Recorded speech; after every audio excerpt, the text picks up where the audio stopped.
𝐶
Om Nasi Namda Raji Lendo Beta Shi Chu Chu Shin Na Ju Sangyu Cheda Genden Pabe Sokin La Cha Tse Da Cha Ta Shi Sho Zime Ge Zate Tende Gwa Chambe Gembe Geta Kin La Gomba Jachire Chaba Che Lumbo Traba Zeta Beda Ni Simche Damche La Gon Tabe Be Yi Simche Ba Zerab Tabil Tenzam Debe Tashi Bebe Wa Dera Shiva Gela Jaze Lo Jambe Jeno Pele Doje Ze Chere Zenwa Gembo Chan Seye Nyemba Deba Namba Se Namge Nyembo Pacho Kendo Za Yopel Doje Bekra Lushe Da Nobo Dawa Riti Icha Tsele Nam Tashi Bege Jo Chancho Semba Gela Rinjen Dojo Tashi Sige Nya Dejo Pomza Yewa Kama Nyenda Tonda Pensa Bebe O Meno Geze Onjo Kolo De Rinje Dacho Gege Chasi Chede Gewa Chichi Gege Ma Gezo Ngowa Tembe Bebe Ye Tashi Lama Gela Chasi Tsamba Chimbo Dijo Seme Ba Me Don De Da Ge Bro Yugo Za Ba Ge Boda Lu Nam De Se De La Se Ko La Da Tisho La Da Don Do Do Je Je Pe Wa Ri Ri Chu De Kis Sa Su Ne Zo Ge Le Da Shi Be Je Ten Chong Ra Ge La Cha Tse Lo Da Cha Ten De Re Cha Wa Samba La Ge Da Ni Wa Se Wa Kyun Shi Ne De Dun Pe Pe Sam Tin Do Da Shi De Le Be Sa Zo Ra Shu.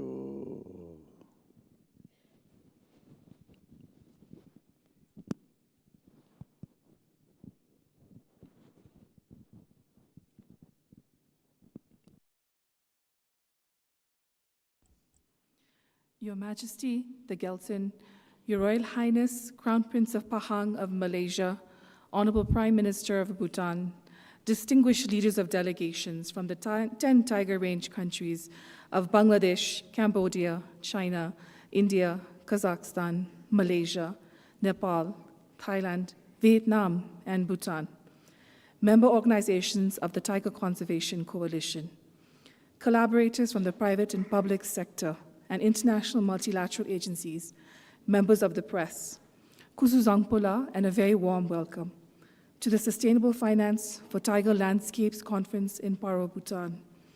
As a nation where native tiger populations are currently thriving due to firm protections on habitats and wildlife corridors, it is a pleasure and honor for us to receive fellow tiger enthusiasts and conservation champions, bolstering tiger conservation efforts, fostering community resilience, and enabling harmonious coexistence with these majestic species is finely balanced in our way of life. We are so pleased you could join us. Ladies and gentlemen, we are immensely honored to now have the royal address by Her Majesty the 𝐲𝐿TSIN.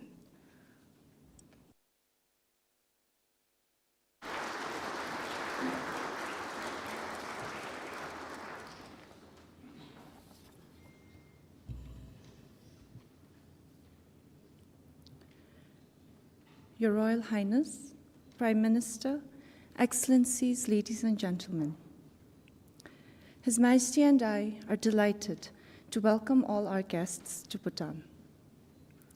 Most of you have flown in from different parts of the world, and that in itself speaks volumes about your commitment to the cause of tigers and sustaining their landscapes.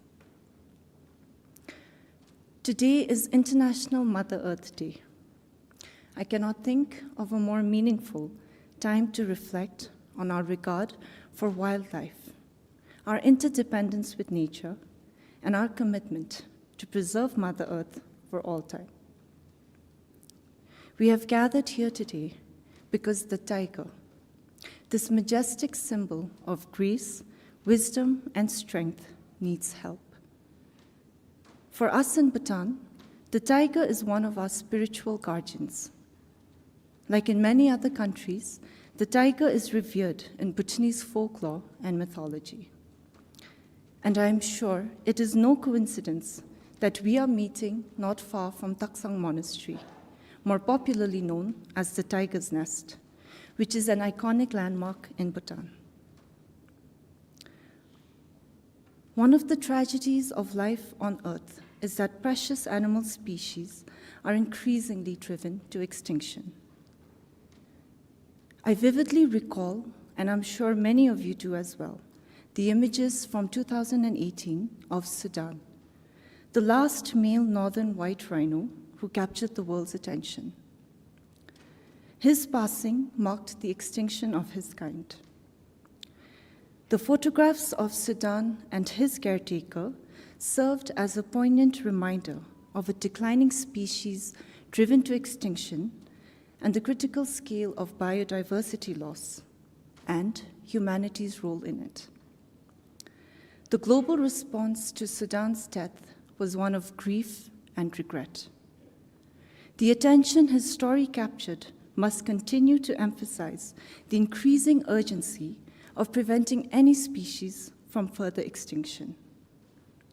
It is truly heartbreaking that even the tiger is now endangered. If our generation witnesses the extinction of tigers, it means that we have failed.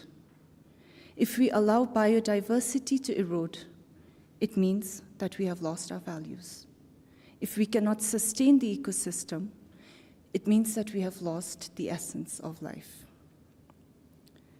We are here today because we share the sense of urgency to protect tiger habitats. Tiger landscapes are diverse and ecologically abundant regions, and we know that by preserving them, we are protecting other endangered wildlife. Such reserves provide essential ecosystem services, ranging from clean water and air to the carbon sink value of dense forests.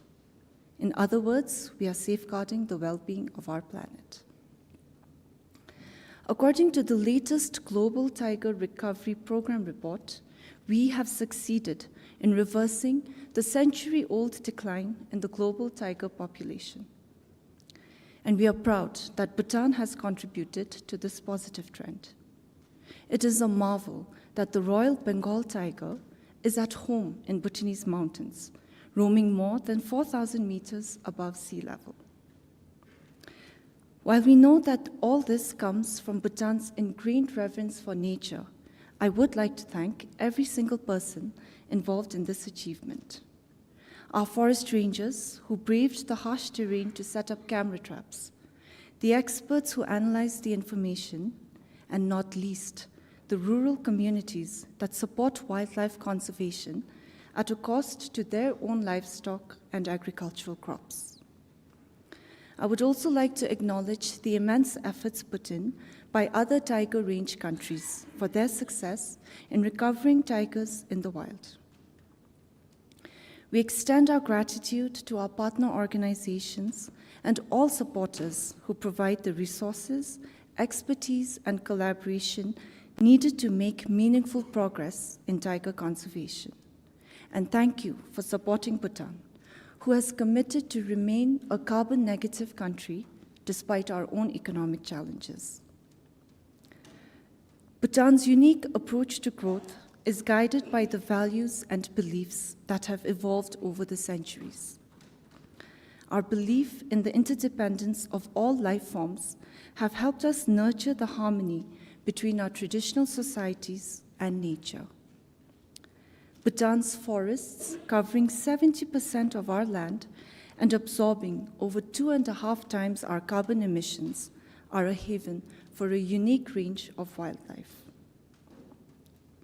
On a more personal note, His Majesty and I have continued his family tradition of visiting the Royal Manas Wildlife Sanctuary in the southern foothills whenever we can. Our children have grown to love Manas, surrounded by breathtaking wildlife and nature. They especially enjoy sightings of the critically endangered golden langur that we see almost daily.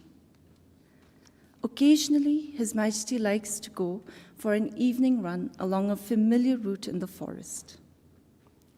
The last time we were in Manas, we were overjoyed when the morning after one of His Majesty's runs, foresters discovered footprints of a tigress and her cub on the same path. One of the most exciting developments for 21st century Bhutan is the creation of the Gelugfu Mindfulness City, a special administrative region envisioned by His Majesty the King, which promises to take the bond between humans and nature to new heights. It spans over 2,500 square kilometers between a wildlife sanctuary and a national park, which are renowned for their abundant biodiversity. This unique city will be a pioneering economic hub where vibrant development and growth is merged with pristine nature, abundant wildlife, and rich culture in an environment of mindfulness and spirituality. This city will define a new era for Bhutan, a future that blends the latest innovations with the age-old wonders of nature. Ladies and gentlemen, in our commitment to conservation, we must not neglect the realistic and vital need for sustainable funding. All too often, the invaluable work of conservationists is impeded by the unpredictability of financial support. Therefore, the intention of this conference is to raise significant resources through innovative financing mechanisms for tiger landscapes. I want to take this opportunity to express my appreciation and admiration for everyone who is here today. The dedication and impact of your work in your respective fields is incredibly motivating. Together, we can rewrite the narrative of extinction and loss, and instead create a beautiful story of compassion, resilience, restoration, and reverence for all living beings. And in this shared journey of conservation, may we find comfort in the interconnectedness of all life and the boundless potential for positive change. Thank you all, and tashtele.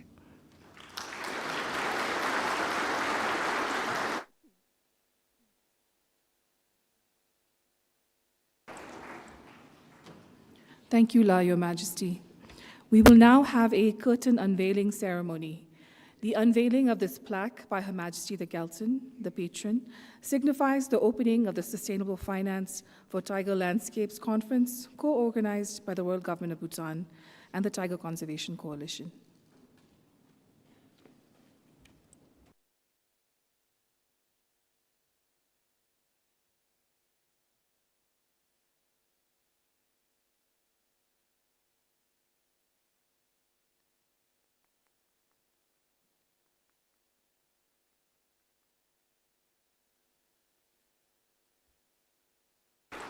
Allow me the honor to now invite renowned wildlife artist John Banovich to present a painting to Her Majesty on behalf of the Tiger Conservation Coalition. The painting is titled Ta, inspired by the Buddhist concept of the four dignities: wisdom, compassion, contentment, and discernment. These traits align with the spirit of the tiger and help explain why tiger has enchanted mankind throughout millennia.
As we conclude the inaugural ceremony, allow me to invite you to proceed to the formal opening of the exhibitions on the 𝐓𝐢𝐿𝐹u Mindfulness City and Tiger Arts, which will be inaugurated by Her Majesty.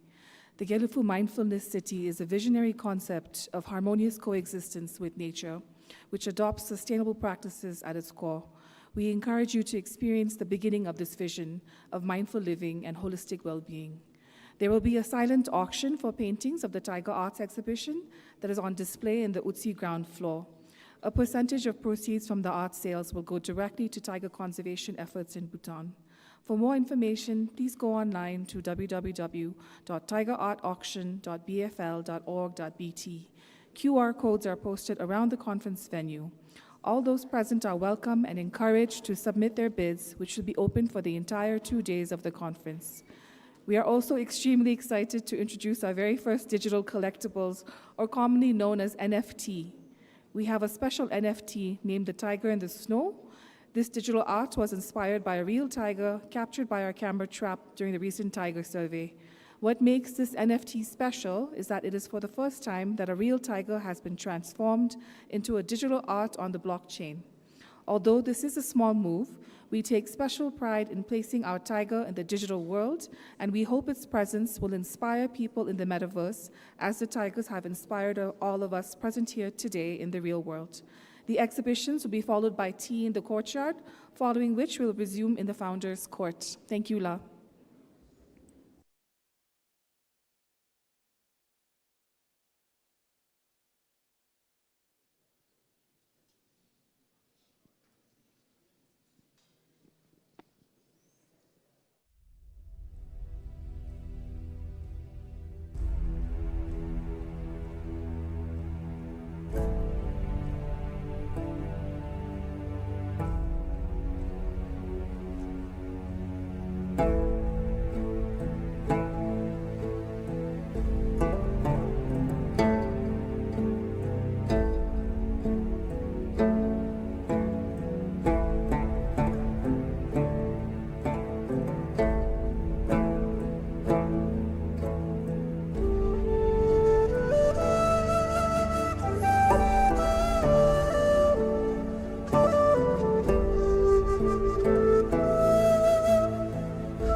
Kuzuzampola, and welcome to the opening session of the Sustainable Finance for Tiger Landscapes Conference.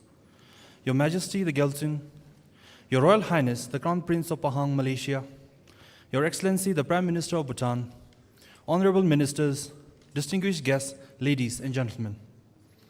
In various cultures, tiger is a symbol of strength, resilience, and guardianship. This guardianship transcends cultural boundaries, embracing our collective responsibility towards our planet. Over the next 2 days, we embark on a journey focusing on tiger conservation, sustainable finance, and our collective vision for ensuring a thriving future for wild tigers. It is with great privilege that we inaugurate the historic Sustainable Finance for Tiger Landscapes Conference today, hosted by the Royal Government of Bhutan under the royal patronage of Her Majesty the 𝐜𝐿𝐶𝐞 and co-organized by the Tiger Conservation Coalition. As your host for this very important event, I, 𝐓𝐡𝐞 express my sincere gratitude for the opportunity bestowed upon me. Before we commence our proceedings, I kindly request your attention to a few logistical matters. As this conference is being live-streamed, if any attendees prefer not to be filmed, please inform us. To ensure an uninterrupted flow of discussions, we kindly ask all attendees to put their phones on silent mode. I would also like to remind everyone about the art exhibition. The funds from the art sales will go a long way in tiger conservation. During the sessions, I request the speakers to kindly come on stage as the moderator announces your name and be seated from left to right. I also urge all speakers to stick to the allotted time slots and be mindful of the timekeeper, who will discreetly signal when 2 minutes remain for your presentation. Lastly, if you have any questions or need assistance, our protocol officers and organizers will be available to assist you. Thank you for your patience and understanding. With that said, it is my distinct honor to introduce our esteemed first speaker. Today, we are privileged to have His Excellency, the Prime Minister of Bhutan, Dr. 𝐓𝐡𝐞, who will deliver the government keynote address. Ladies and gentlemen, please join me in extending warm welcome to His Excellency as he takes center stage.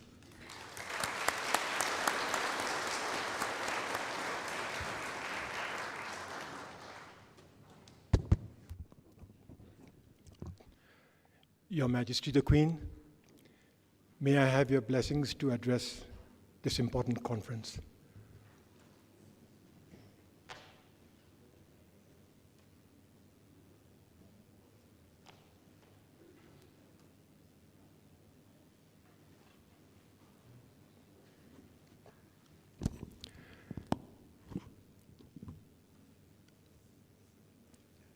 Your Majesty the Queen, on behalf of the Royal Government of Bhutan and on behalf of all the participants to this conference, I offer my thanks to Your Majesty for your royal patronage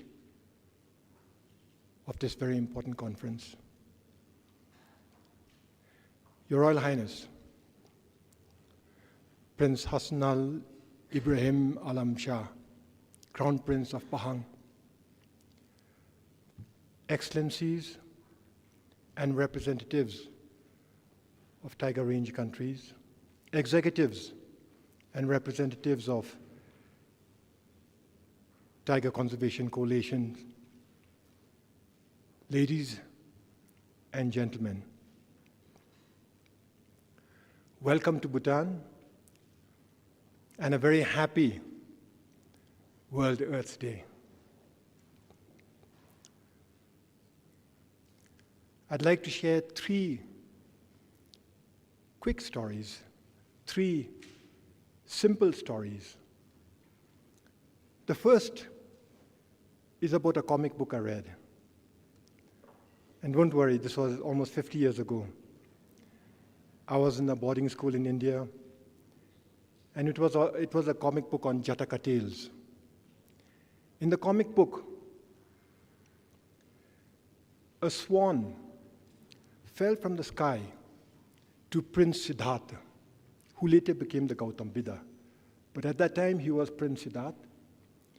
And he noticed that the swan was injured, had an arrow. So he removed the arrow gently and tried as best as he could to nurse the swan back to health. A short time later, his cousin, Devadatta, arrived and asked for his swan. He said he shot the swan. It's his swan. An argument ensued, and the two of them decided to seek counsel from the oldest person in the palace, a wise old sage. I knew what the outcome was going to be. Devadatta had shot the swan, therefore the swan belonged to him. And I was shocked.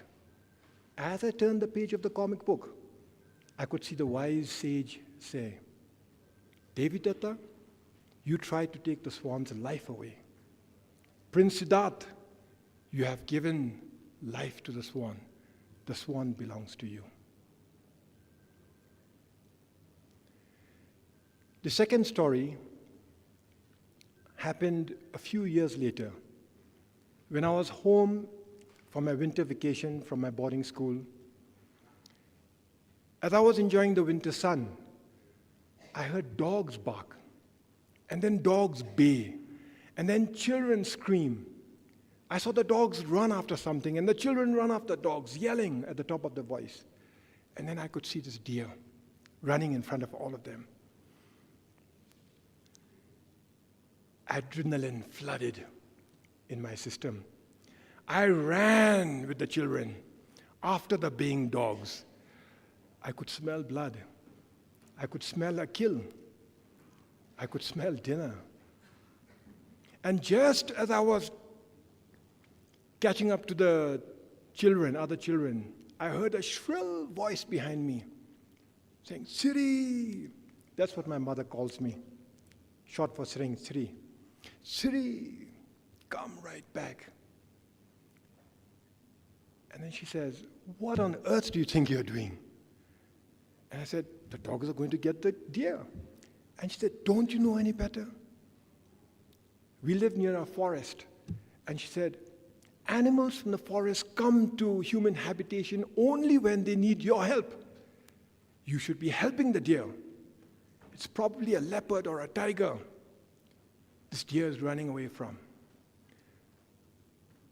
I don't remember what happened to the deer, but I remember my mother's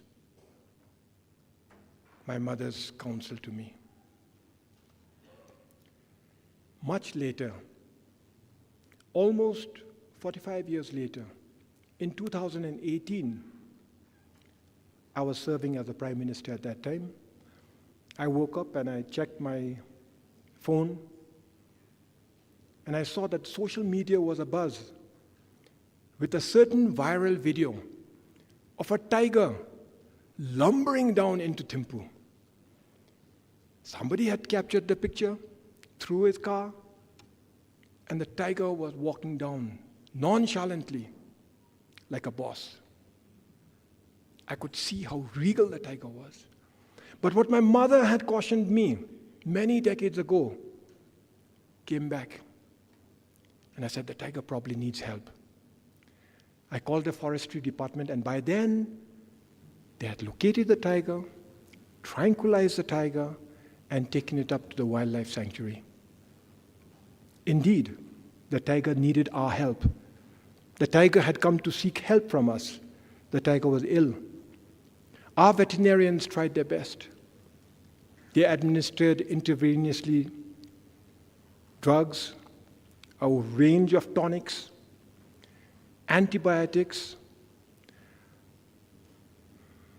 Our monk body offered prayers. Her Majesty, the Queen, visited the tiger. I visited too, several times. My daughter, who was 18 then, spoke with the tiger. 16 days later, the tiger breathed his last. He died. The tiger's name, BT51. The tiger had been recorded in 2010, 2015, beg your pardon, and was named BT51, numbered BT51. As BT51 closed his eyes for the last time, my daughter whispered to me, "Dad, I don't see fear. Dad, I don't see anger. I see gratitude in the eyes of the tiger."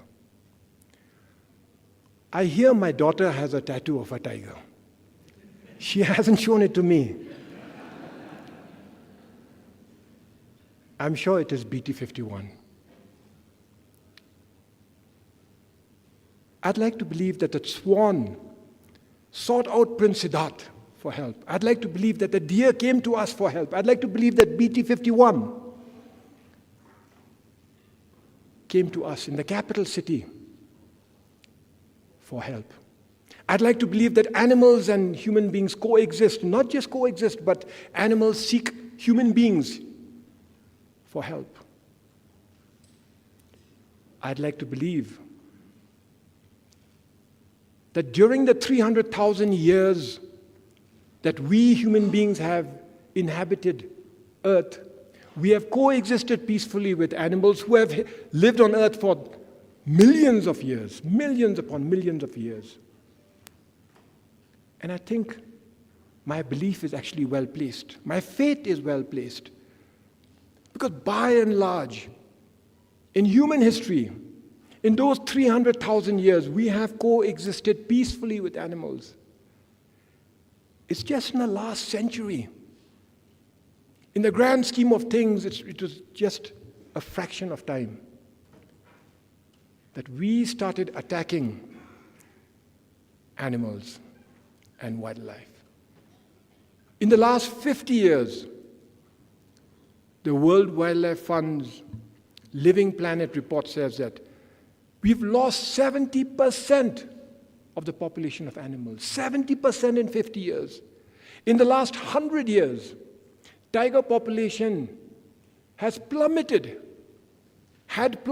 from a high of 100,000 tigers worldwide to a low of 3,200 tigers in 2010. In just 100 years, we almost drove the tiger to extinction. Indeed, 2 of their species were driven to extinction. But as we gather here today, we must see that there is light at the end of the tunnel. For since then, we have made a rebound, a remarkable rebound. Tiger numbers have increased. And that is thanks to your good efforts. So today, during the Sustainable Finance Tiger Conference, we need to celebrate our past successes. We need to celebrate our present resolve and our future aspirations. We must celebrate our past because we have succeeded. We have succeeded in almost doubling our tiger numbers. From a low of 3,200, today tiger numbers stand at 5,575. Largely due to your goodwill, your support, your sacrifices. In Bhutan too, tiger numbers have increased from 103 in 2015 to 131 today. Would have been 132, but for BT51. We've made progress. And when we make progress in tiger numbers, we know that we make progress in the conservation of the environment. We've made tremendous progress in the conservation of the environment, maintaining our biodiversity, maintaining our forest cover, ensuring that we are carbon negative because of our development philosophy of gross national happiness. Our development philosophy ensures that all socio-economic growth is balanced with environmental conservation. But gross national happiness does not happen automatically, it needs leadership. We have been blessed by the leadership of our enlightened kings. In terms of environmental conservation, we have especially been blessed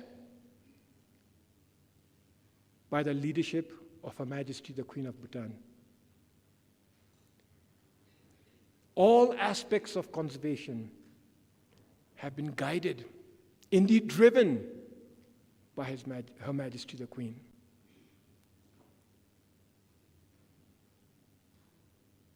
Bhutan has come a long way. Yet we have a long way to go.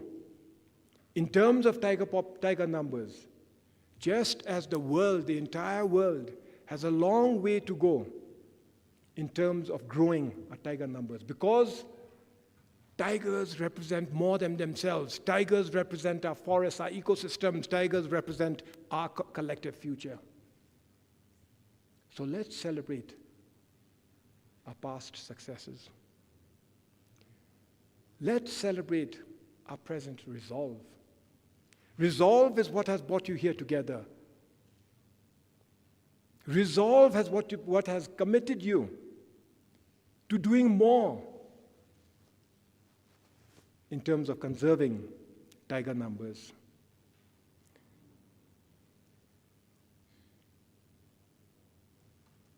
Like I said, we have a long way to go. But we have friends, experts. We have friends in the government. We have friends, donors, all of us champions. And most importantly, we have a royal patron. But to get the work done, we need resources. We need money. And this conference can be a watershed moment in the history of tigers and conservation. If we can raise the amount of money that's required, the shortfall identified by the tiger conservationists, if we can raise that shortfall, I think all of us together, we will be able to increase tiger numbers. And then we must celebrate our future. The future is possible. We've worked with a range of agencies in Bhutan. All have helped us conserve our environment, protect our tiger numbers. We have the Bhutan Trust Fund for Environment, the first environment trust fund. But more recently, we have the Bhutan for Life, envisioned by His Majesty the King and supported by many others, but mainly by WWF US. And for that, I thank my friend, Carter Roberts, CEO and President of WWF US. He held my hand, literally held my hand, as we went and told our conservation story to the world. And it's because of his friendship and his leadership that we were able to raise the funds that were needed for Bhutan for Life. I tell you this story only to tell you, to inspire you, that we can raise the funds required for all tiger range countries to do the hard work, to do the important work of protecting and growing tiger numbers. Going forward, as we celebrate our future, let us not forget, this is not just about tigers. It's about ecosystems. It's about the environment. It's about us. It's about our humanity. It's about our future. It's about the soul of humanity. As we celebrate our past, present, and future, don't forget to celebrate one another. Renew old friends, make new friends, share your stories, inspire each other. Discover Bhutan. And as we share stories and go on this journey together, remember that the animals count on us. Listen to that swan. hear that deer, look into the eyes of the tiger, BT51. Hear their cries for help. Let's save them, let's conserve them, let's grow their numbers. For in doing so, we protect ourselves, we protect our forests, and we protect our future. We protect our souls. Thank you.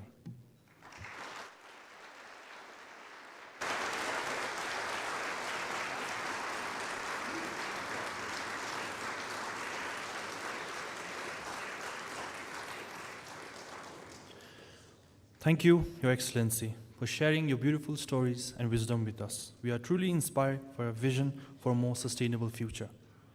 Ladies and gentlemen, now let us warmly welcome our next distinguished speaker, His Royal Highness 𝐓𝐡𝐞 𝐒𝐮𝐬𝐭𝐚𝐢𝐧𝐚 𝐅𝐢𝐧𝐚, the Crown Prince of Pahang, Malaysia, as he delivers a special address.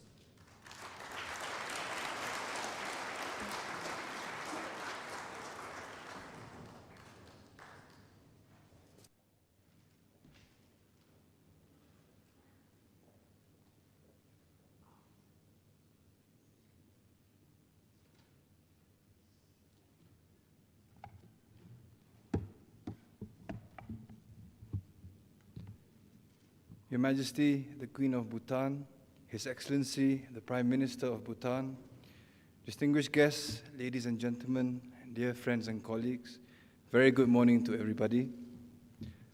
I'm often asked what the reason was for me to push of setting up the new gazetted Tiger Reserve. The answer is simple. It was not up as a matter of choice, but rather it was a matter of urgency and taking bold leadership.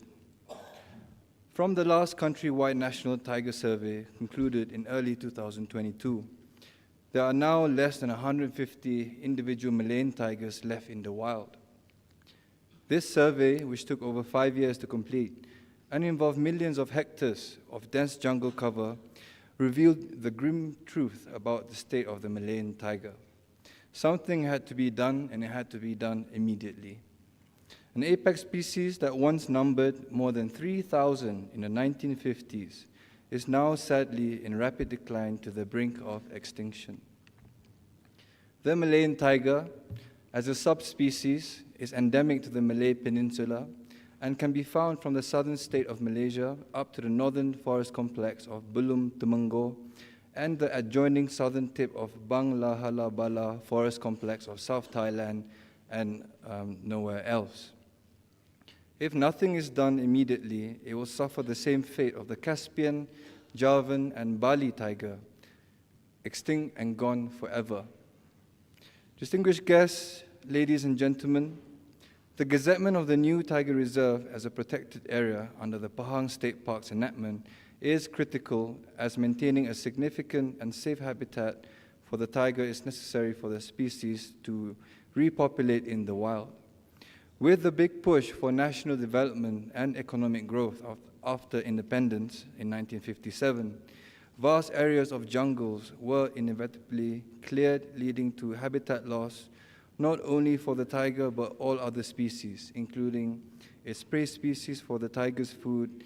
The situation worsened due to the systematic poaching for illegal wildlife trade. Tiger parts are in high demand in East Asia, especially in China and Indo-Chinese countries. Every part of the tiger, from the whiskers, hide, meat, and organs to its bones, has high value in the black market. Syndicated international poachers made their appearance, decimating almost all viable tiger populations in Indochina. Not done with that, they ventured into neighboring countries and eventually arrived in the Malaysian jungle landscape, killing everything they could trap, snare, or shoot.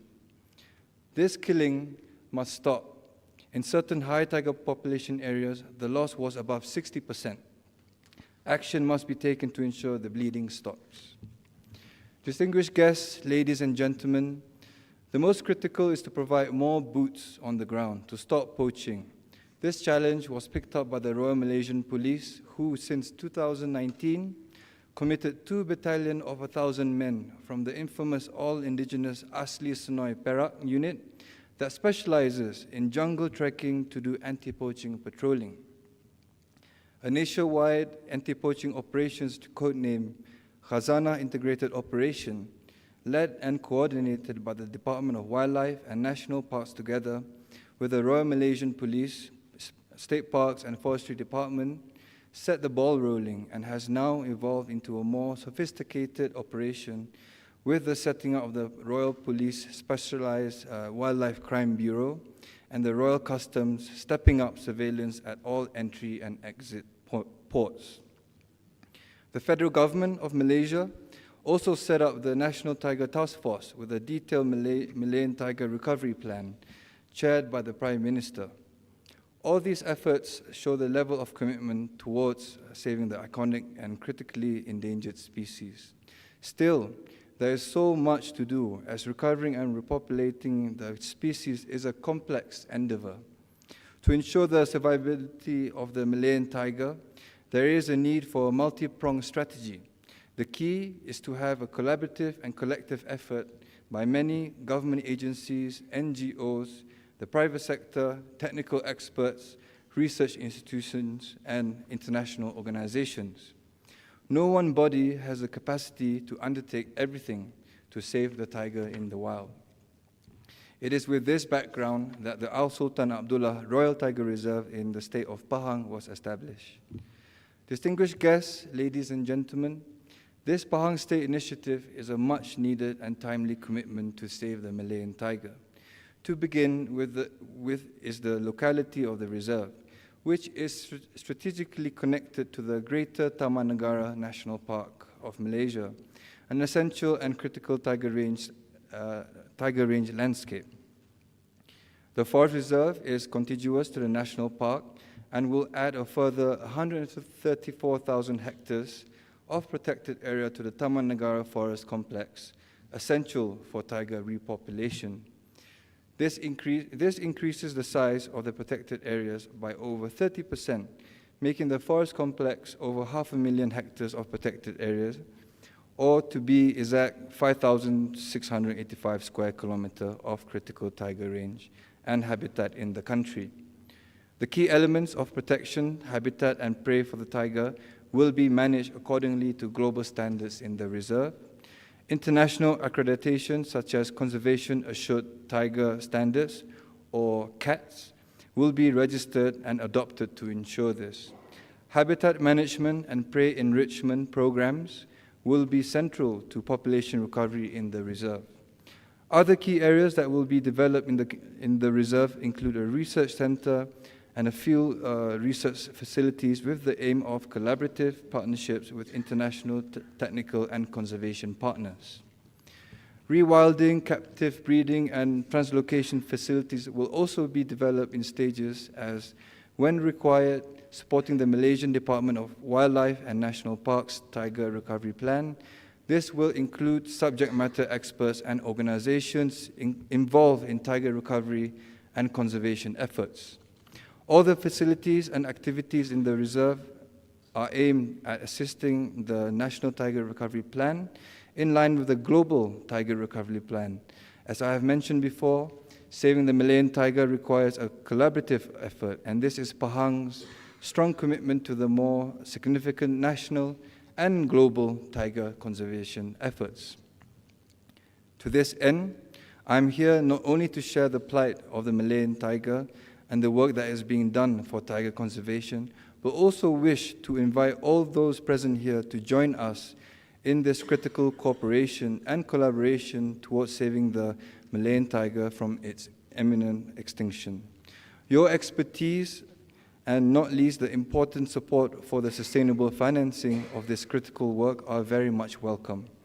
This Sustainable Finance for Tiger Landscape Conference program is a much-needed and overdue event for all. Your Excellencies, distinguished guests, ladies and gentlemen, I sincerely thank the organizers who, with great effort, have worked hard to ensure the support for the tiger conservation is brought forward to the intention of the financial, corporate, and philanthropy audience for the work is not only exhaustive, but also expensive. Without sustainable financing for tiger protection and recovery work, there will be no future not only for the Malayan tiger, but also for the fate of all the tigers in the world today.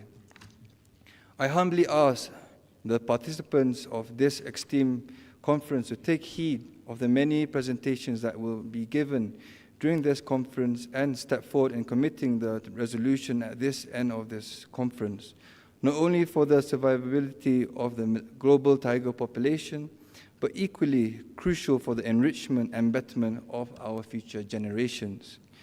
Before I end, I once again welcome and invite everyone here who is interested and has the expertise to collaborate in our new and exciting work in the Al Sultan Abdullah Royal Tiger Reserve. One area that may be of interest could be research partnerships. I know that many studies and research have been undertaken over the decades, so let's use them together.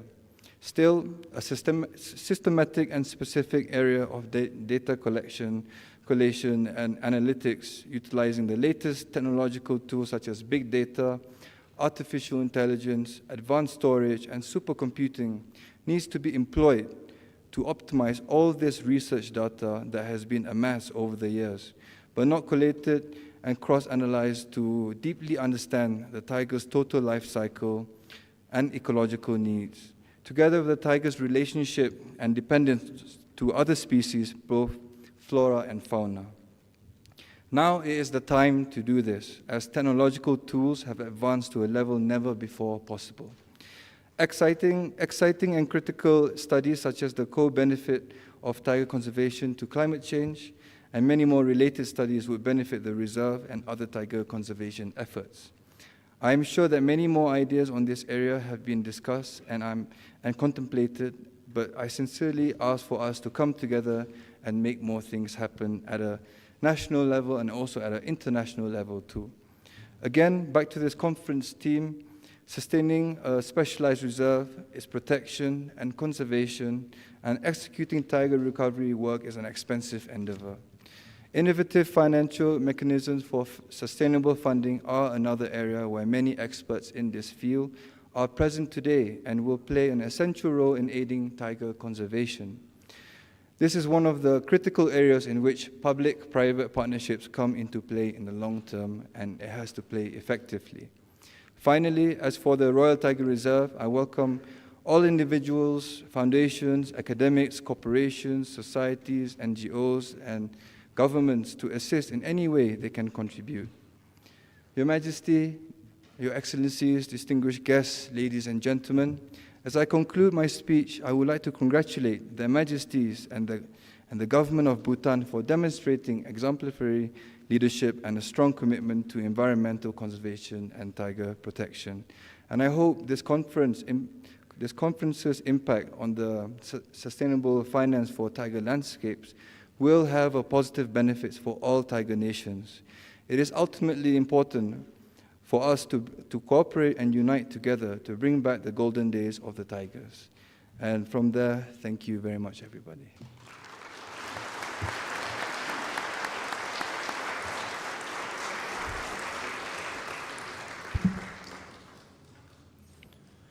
Thank you, Your Royal Highness. We express our sincere gratitude to you for gracing us with your presence and are honored to hear of all that you have done and all that you will do for Pahang and the Malayan tigers. Your insights have enriched our understanding and inspired us towards greater action. Thank you. Partnerships, especially those embracing diversity, stand as the cornerstone of effective conservation efforts. It is my honor to introduce our next speaker, who represents the Tiger Conservation Coalition. He serves as the President and the Chief Executive Officer of the World Wildlife Fund US. Please join me in welcoming to the stage Mr. Carter Roberts.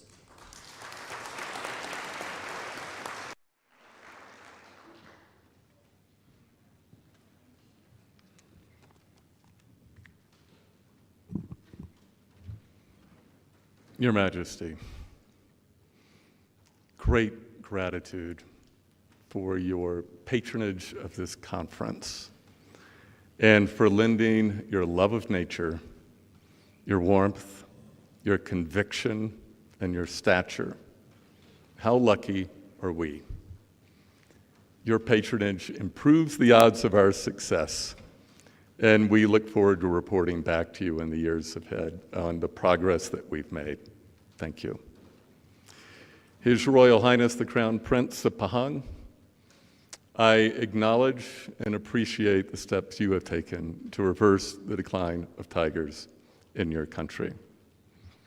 His Excellency Prime Minister of Bhutan, 𝐶𝐻 𝐒𝐻, my old friend, commanding speaker, visionary, and an individual who, when he articulates something, he makes it happen, and then you watch it ripple around the world. Thank you for your words and your commitment to this work. Distinguished guests, I have always believed that leadership matters as much as anything else.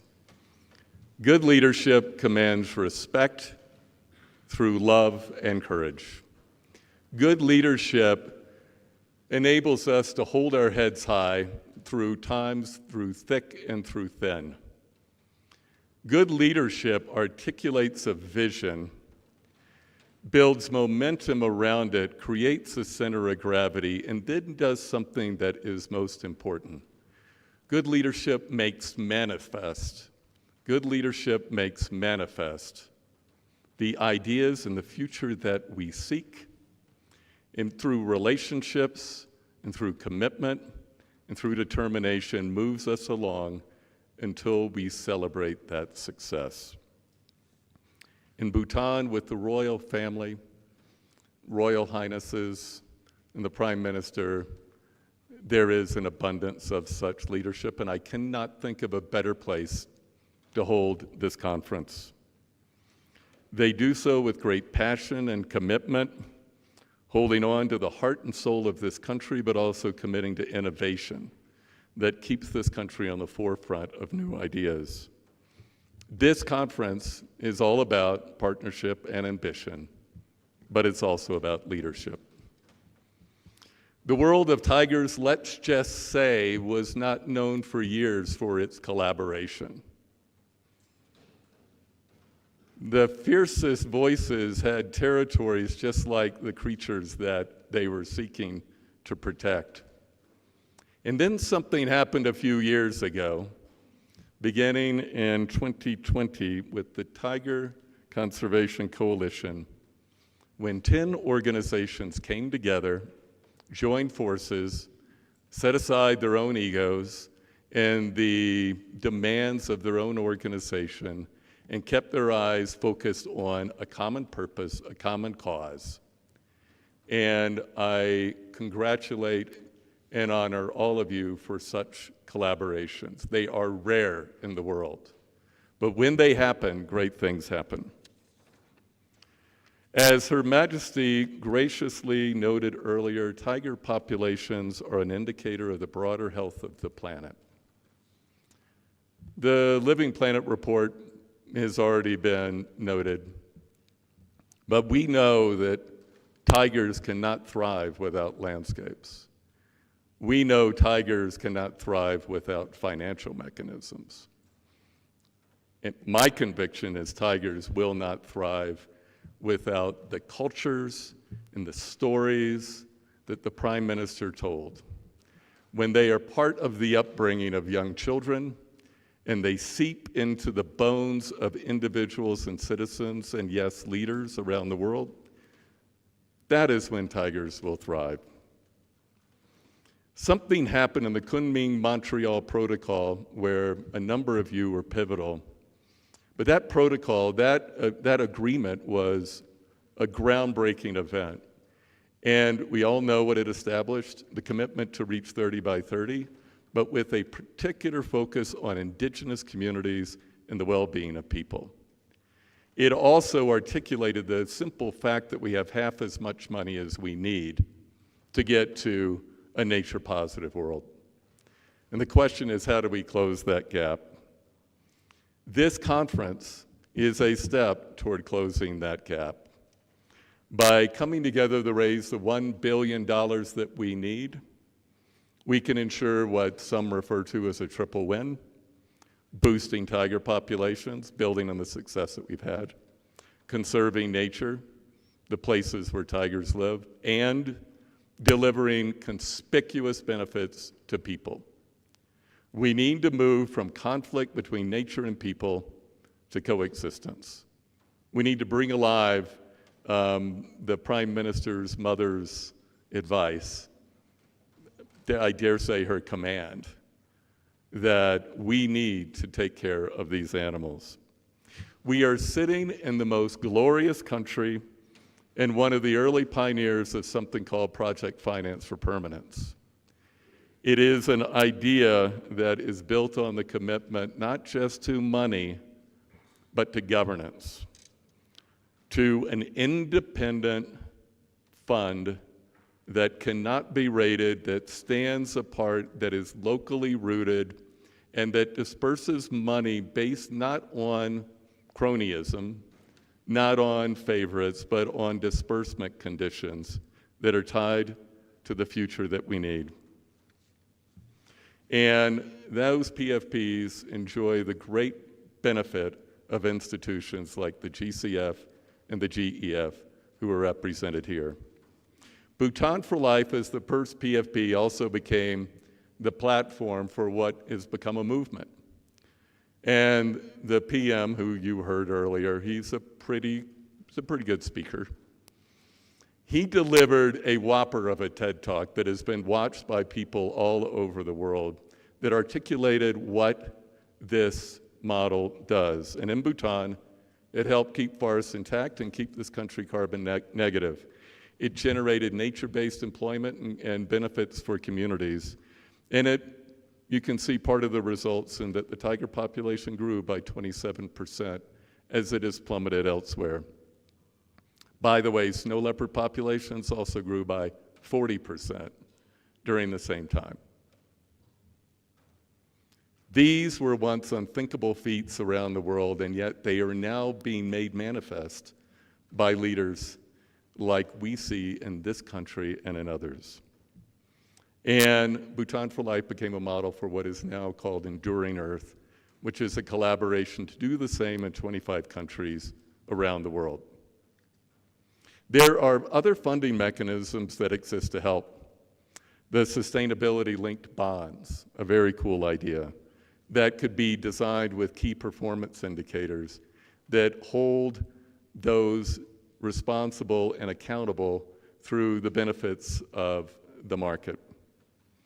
PFPs, SLBs, other acronyms matter because they assign economic value to nature, to ecosystems, to biodiversity, to benefits to people.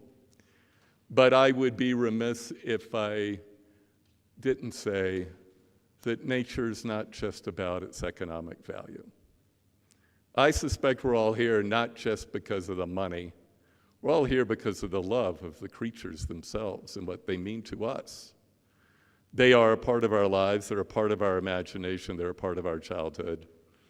It's not just the economic value, and yet we know we need the markets to save them. Whatever mechanism we choose, I would just say, let's make sure it's real. Let's make sure it sees through the money to the outcomes that we want. And let's make sure it is rooted in good governance and it's rooted in devotion to this work. Tigers brought us together here today. But today marks a decade-long effort to secure an additional $1 billion. Not just for tigers, but for all the other creatures that benefit, but also for the places and also for the communities. Thank you for being here. I look forward to finding the right solutions and to scale our ambition to save tigers across the 15 countries that comprise the range states. I would like to thank, once again, Her Majesty for her blessing of this conference and all of our work, for her inspiration. I'd like to thank the Prime Minister for his stirring speech, for pressing us on, for reminding us that we need to do more than make plans. We have to deliver on them.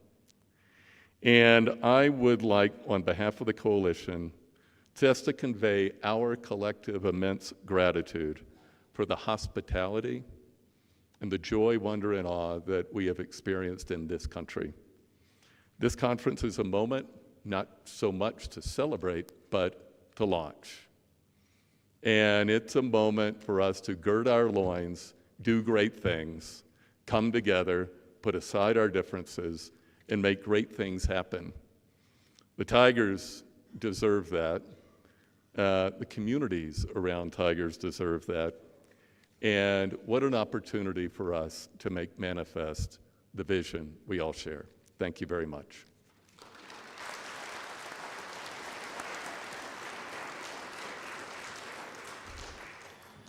Thank you, Mr. Roberts. As you rightly put it, this is only the start of what meaningful collaboration can achieve, and we cannot wait to see what else is in store. Our final speaker for the opening session is the Chief Executive Officer and Chairperson of the Global Environment Facility. Ladies and gentlemen, please join me in welcoming Mr. Carlos Manuel Rodriguez to the stage.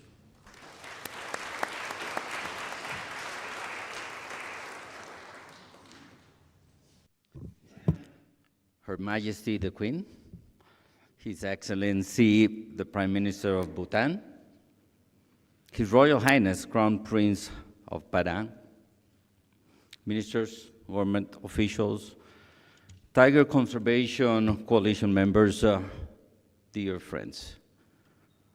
Thank you for our gracious host for hosting us here in this beautiful country of Bhutan at this world-class venue, and for being the champions for tiger landscapes, and environmental protection.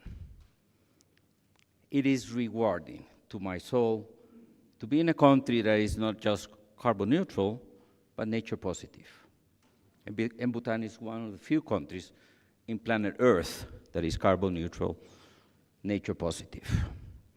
The GEF share a long and productive partnership.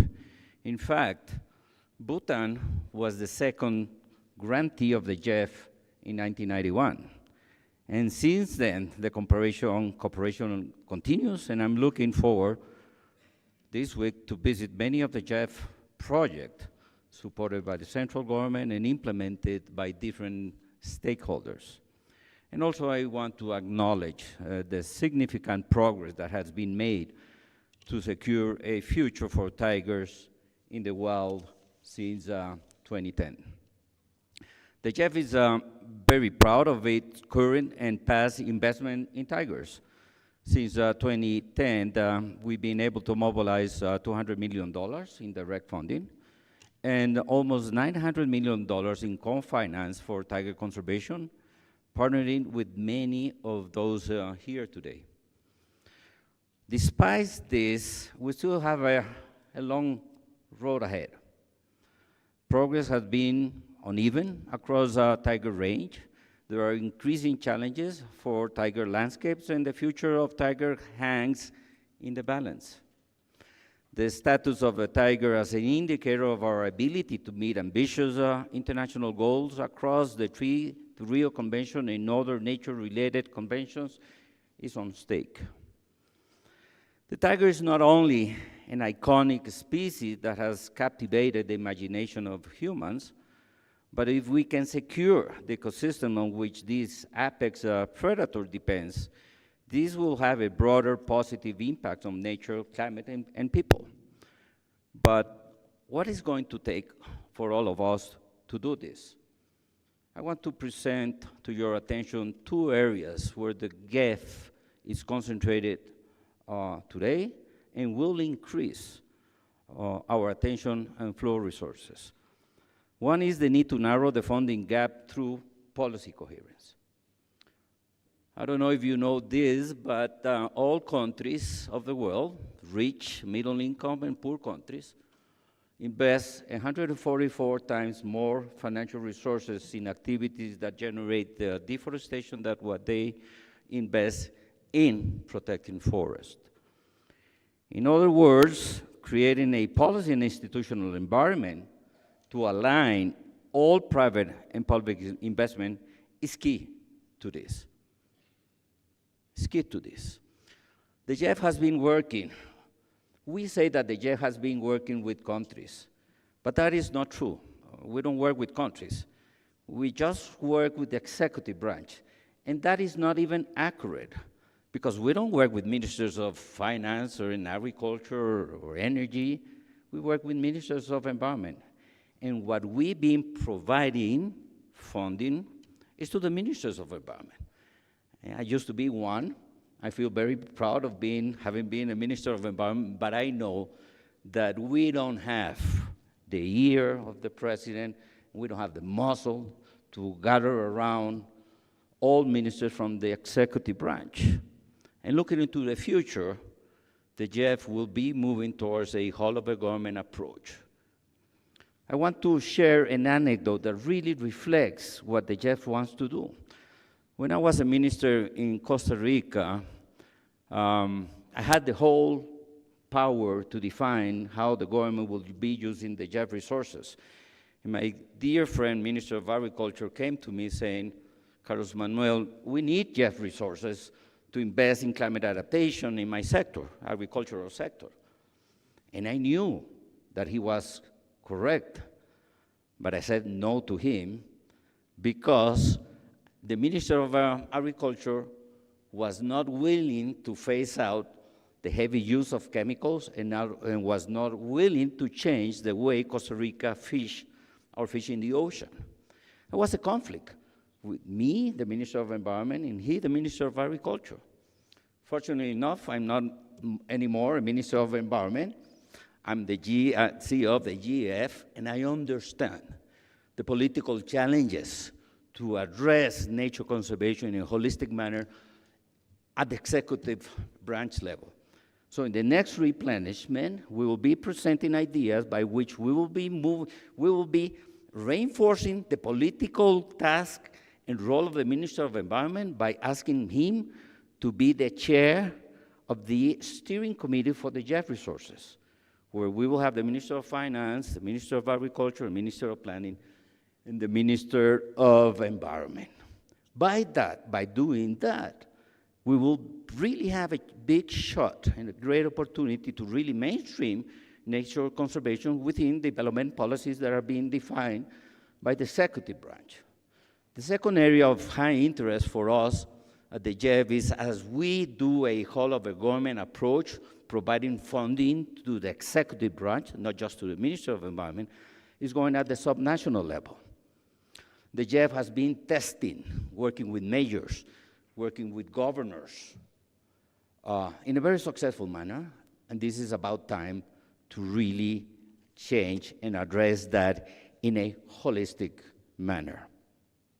But also, as we look into that future, we strongly believe that we will never do the leap forward in terms of our aspiration to be, on track on the carbon, climate 1.5 and nature positive if we don't fully engage the civil society behind it. And the 𝐫𝐵 has been providing strategic funding to civil society for 30 years. Do you know how much of the 𝐫𝐵 funding goes to civil society? You probably don't know. It is less than 1%. And for me, that is unacceptable. Unacceptable from the axiologic point of view, from the moral perspective, but also from the pragmatical perspective. I'm committed to establish a mechanism by which the 𝐫𝐵 will mobilize 10% of the 𝐫𝐵 resources directly, without going through any political filter, directly to civil society by 2030. By 2030, the 𝐫𝐵 Trust Fund and the other funds, that may mean $1 billion to civil society by 2030. And I think that's the right thing to do from a multilateral organization that is thinking on reinventing itself, because we will never achieve the goal of sustainability if we keep on having the same institutional framework at the government level and without putting civil society and the subnational governments in the center of what we can do. Last week, I turned 64 years old. And His Excellency, the Prime Minister, told us what has happened since 1970 to today. In 1970, I was 10 years old. There were probably 100,000 tigers in planet Earth.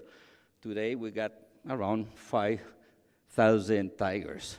From that day to today, I have not only lost all of my hair, and Carter as well, but the planet has lost 70% of the population of plants and animals. And we all know that Carter and myself will never recover our hair, but the planet can recover the populations of plants and animals.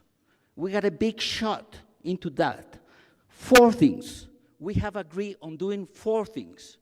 And I want to remind you all what are the 4 things that will bring back plants and animals to this planet. And it won't just be my country, Costa Rica and Bhutan, the only nature-positive countries in planet Earth. It will be hundreds of countries. 4 things. Protect 30% of the ocean and the land. Restore degraded ecosystems. 2 billion hectares of degraded ecosystems are there without any possibility to provide any income to anyone. The third element, which is probably the most challenging of all, is how do we produce our food? How do we produce our energy? How do we live in our cities without impacting nature? And that is probably one of the biggest challenges. I strongly believe that as a former Minister of Environment in Costa Rica, the Minister of Environment is the Minister of Energy, Mines, and the Ocean. We need to be very serious on how we'll deal with oil and gas and extractive industries. Extractive industries, not just mining, but also what we do in the ocean. I mean, it's incredible. We humans behave in the ocean as we humans used to behave in the land 10, 20,000 years ago. We are, gatherers, extractors of those resources. So the big challenge is how do we green up those sectors which are the main threat to biodiversity? Agriculture, fisheries, infrastructure, forestry activities, and oil and gas and extractive activities. And the fourth, not less important element, which is in the center of this convention, is how do we mobilize $200 billion by 2030? Today, we are mobilizing $80 billion from all sources. And the GEF mobilizes $5 billion every 4 years. The GEF can be 100 times bigger. That if we are not able to understand the political process of change, whereby all of our society needs to have the right frameworks, so all public and private investment are 100% aligned with the nature-positive goal and the carbon neutrality, we'll never make it. The good news is that there are enough resources there. We need to repurpose. We need to mobilize more effective domestic resources. We don't need to increase taxes to people to be able to achieve that goal. My generation in my country was the generation that was able to stop deforestation and double the size of their forest. And I'm glad that Bhutan never went into that very sad process. But I can see to the eyes of my kids, as I'm close to retirement in my formal functions, I can go and see my kids to their eyes because I feel that we accomplished something that when I was a kid, everybody told me, you're crazy, you're an idealistic, you will never do that in your life. And let me tell you, I believe that reverting the rate of deforestation in my country was impossible. And now we have doubled the size of our forests, and we don't compete where we produce our food, where we generate our energy, where we live. And I think that Bhutan, Costa Rica, and many other countries has wonderful, successful stories. So the tiger community is able to really grab these political and financial opportunities to do great and to be able, you all, to see eye to your kids and feel proud of what you have done. Thank you so much for the opportunity of being here.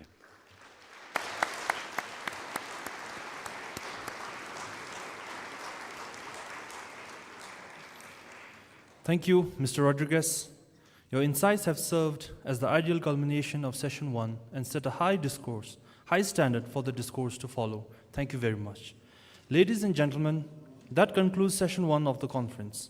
It is now time to break for lunch.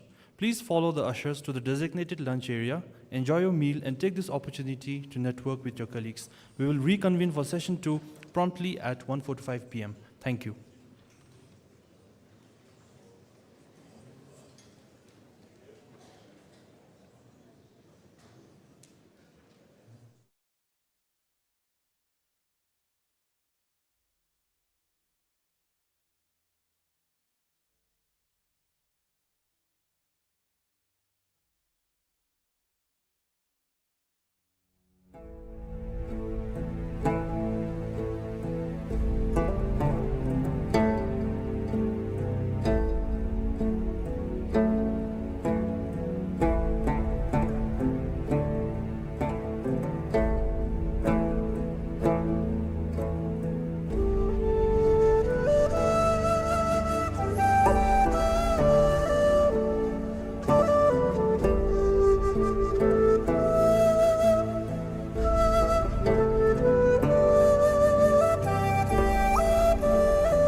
𝐷𝐵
𝐷𝐶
Good afternoon and welcome back. Firstly, on behalf of the organizing team, I would like to express my sincere apologies for the slight delay in lunch arrangement. But nonetheless, I hope it gave everyone an opportunity to go around and enjoy the beautiful monument. And before we start the session 2, I have few announcements. The first one is if you need any help with banking services, then we have the business center, which is located just behind this partition. Like if you need to exchange currencies, that is the place to go. And then secondly, I would like to again request our attendants here to please participate in the bidding of the Tiger Art sales that's happening up there. So far we have about 10 bids amounting to more than $10,000. So we are very thankful to whoever bid.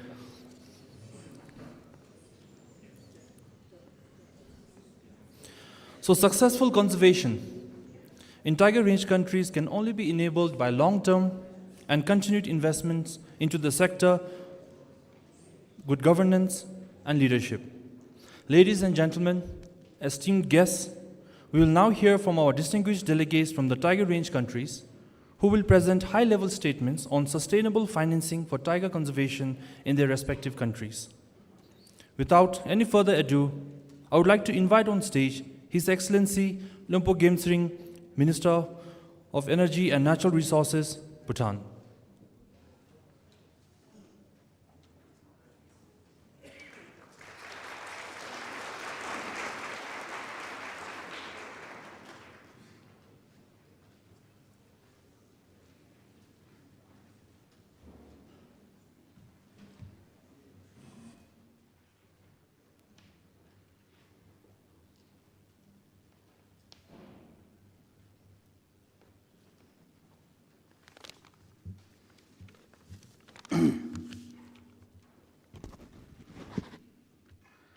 So, 𝐓𝐢𝐠𝐞 𝐒𝐮𝐬𝐭𝐚𝐢𝐧𝐚, very good afternoon.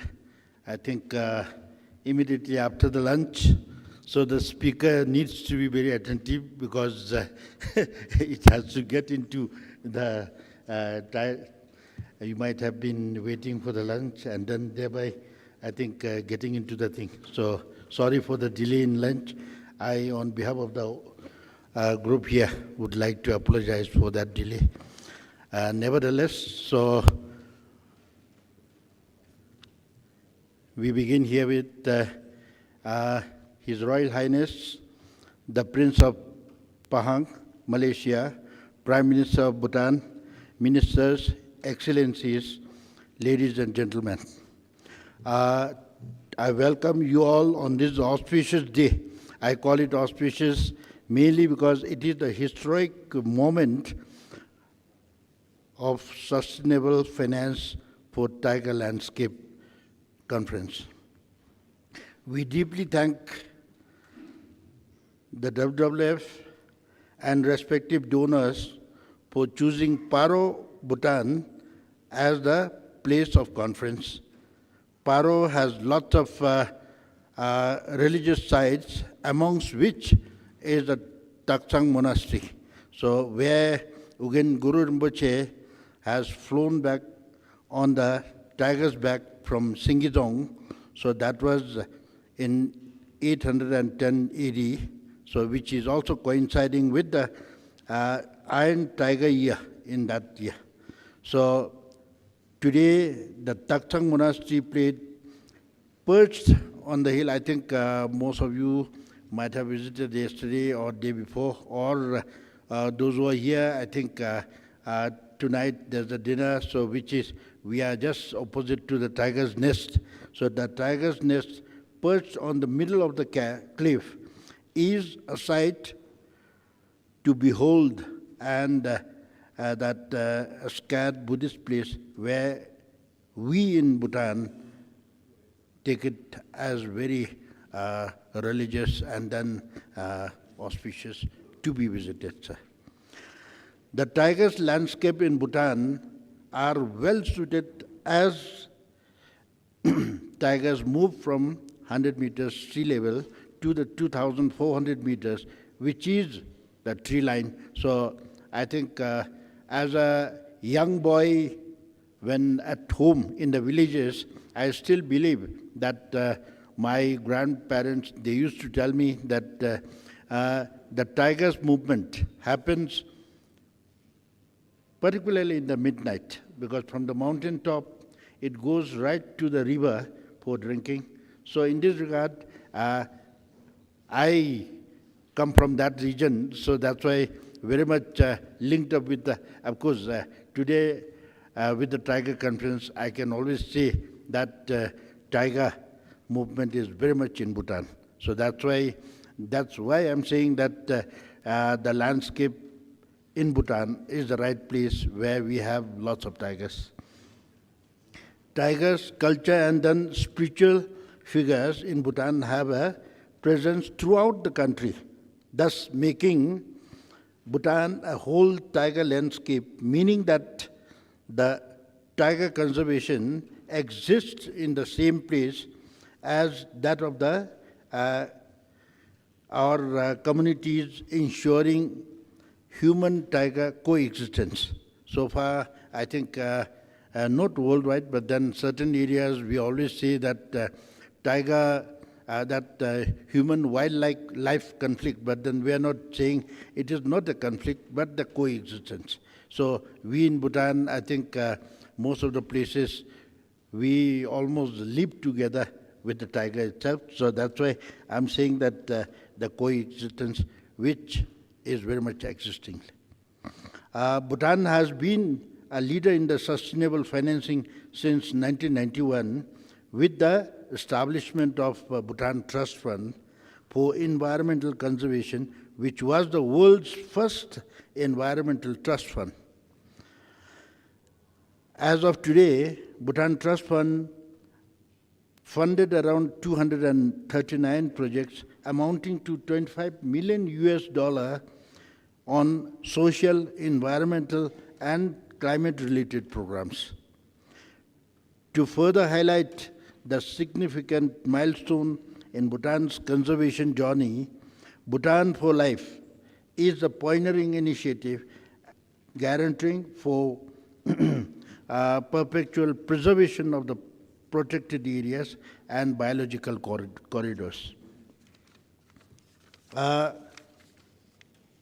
Now, this is being very much supported by a $43 million fund from the royal government and international donors, including Green Climate Fund, Global Environmental Facility, and other private donors. So, Your Excellencies, distinguished guests, today we are all celebrating tiger throughout the world. So, in this regard, I'm very happy on behalf of the country and on behalf of all the members here that I would like to inform that Bhutan has increased the population.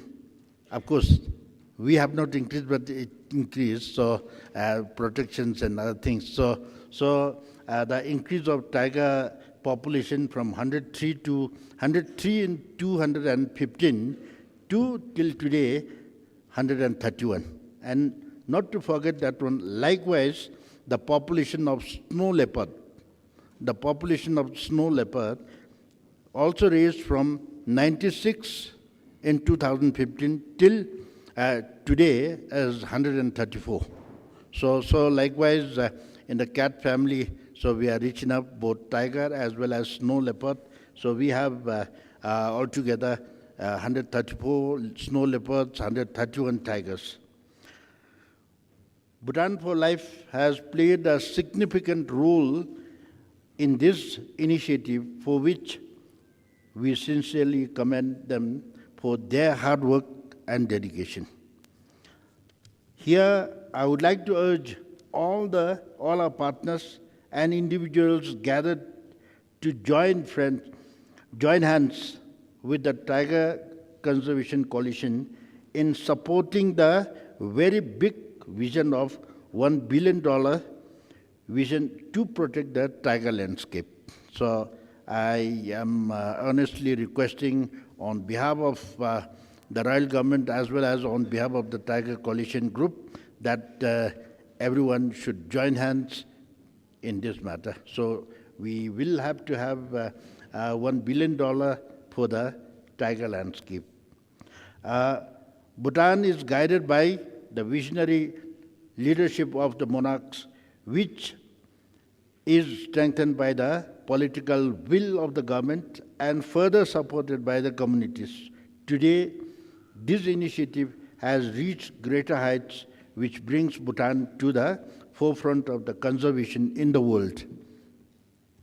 Of all, I would like to thank His Majesty the King and Her Majesty the Queen 𝐒𝐲 𝐿𝐴𝐴𝐴 for being an icon and inspiration in the conservation initiative through their guidance, support, and leadership at all times. So, lastly, let us go forth with determination, collaboration, and a renewed sense of urgency towards tiger conservation. Together, we can make it different, and together we will secure a future where tigers continue to roam the wild. Once again, I take this opportunity because someone has already shown me the wild card, so I have to conclude here. So, all the dignitaries who have come all the way to this tiny little kingdom of Bhutan, so I think we thank you very much for taking your time, joining us, and making this event a big success. Thank you very much.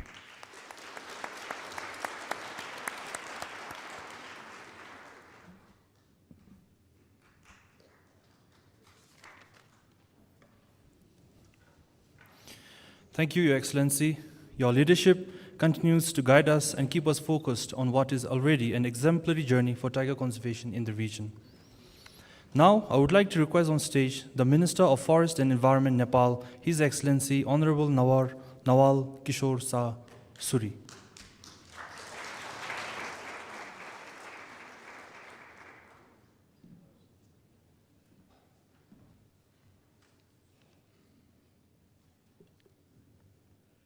Your Majesty, the Queen of Bhutan, Your Royal Highness, the Crown Prince of Pahang, Malaysia, Your Excellency, the Honorable Prime Minister of Bhutan, Honorable Ministers from Tiger Range countries, distinguished representatives from the respective governments, agencies, and development and conservation partner organizations, ladies and gentlemen.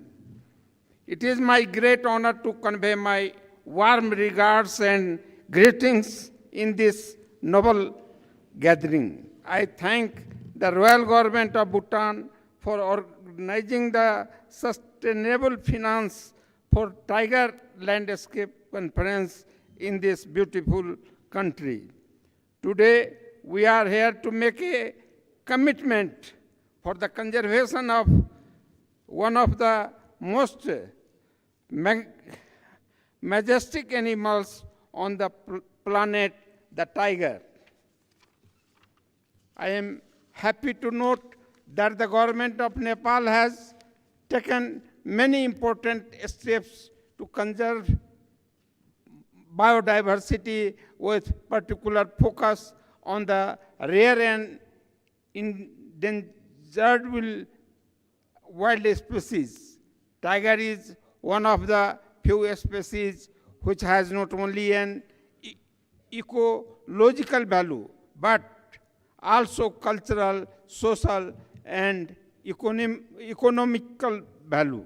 Nepal has a long history of tiger conservation since the 1970s, with the first National Tiger Conservation Plan in 1999, and now the fourth Tiger Action Plan 2023 to 2032.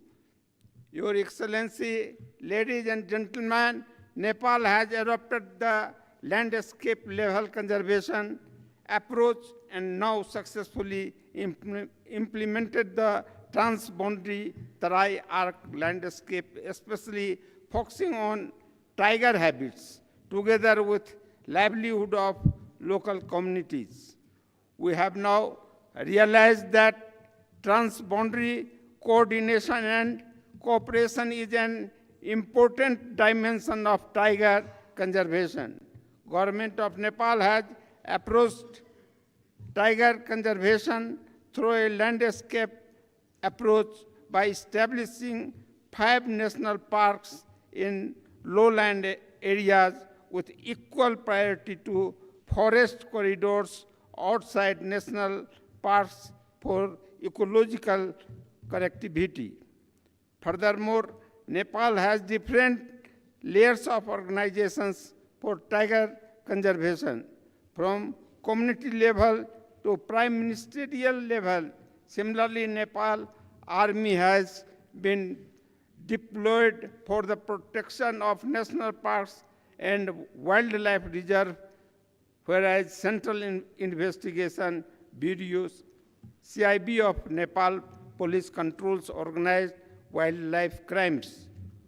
Wildlife damage relief mechanism for the loss of human lives and livestock is another novel approach to reduce human-tiger conflict.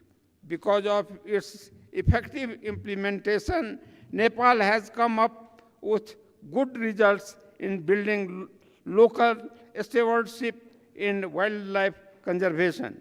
Since the initiation of Tiger Ecology Project in 1973, Nepal has gained useful experience in research and knowledge generation. Nepal shares with other tiger range countries many of the challenges and opportunities in conserving wild tiger and its habitats. Nepal works closely with neighboring countries' conservation partners and international communities to achieve overall conservation goal. From all above efforts, Nepal's tiger number increased from 121 in 2010 to 355 in 2022, almost triple within 12 years. Your Excellency, ladies and gentlemen, tourism in the protected area is one of the main sources of our conservation, financing, balancing between conservation and economic development is one of our biggest challenges for long-term survival of tigers and their prey base. The infrastructure development in forest and protected areas has big cost to the nature and society. So there is an urgent need of strict environmental and social safeguards, especially in highly sensitive zones. I hope that the representation of financing organization in this gathering has a very useful meaning in identifying the potential investment areas, especially tiger landscape. In summary, there is a need for an increased investment in managing the sizable tiger numbers. Similarly, partnership and coordination among government, conservation partners, international funding institutions, private sectors, and other agencies is crucial. Your Excellency, ladies and gentlemen, I would now like to confirm our strong commitment to tiger conservation. I strongly appreciate the contribution of the tiger range countries, scientific community, and other stakeholders for tiger conservation effort, and hope to receive continuous support in the days ahead. Once again, I would like to express my sincere thanks to Her Majesty Royal Government of Bhutan, all delegates, conservation parties, and donors who supported to make this meeting successful. I wish a grand success of this conference. Thank you.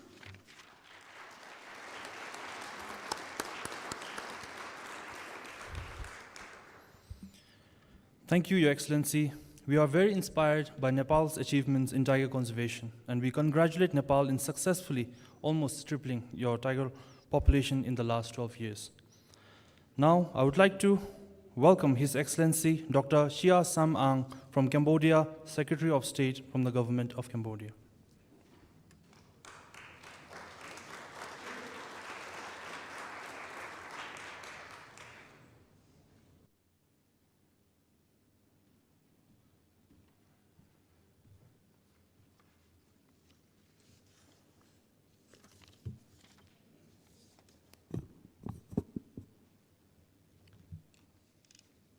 Your Majesty the Queen of Bhutan, Prime Minister of the Royal Government of Bhutan, Your Excellency, distinguished guests, ladies and gentlemen, good afternoon. It's my great honor to attend the Sustainable Finance for the Tiger Landscape Conference.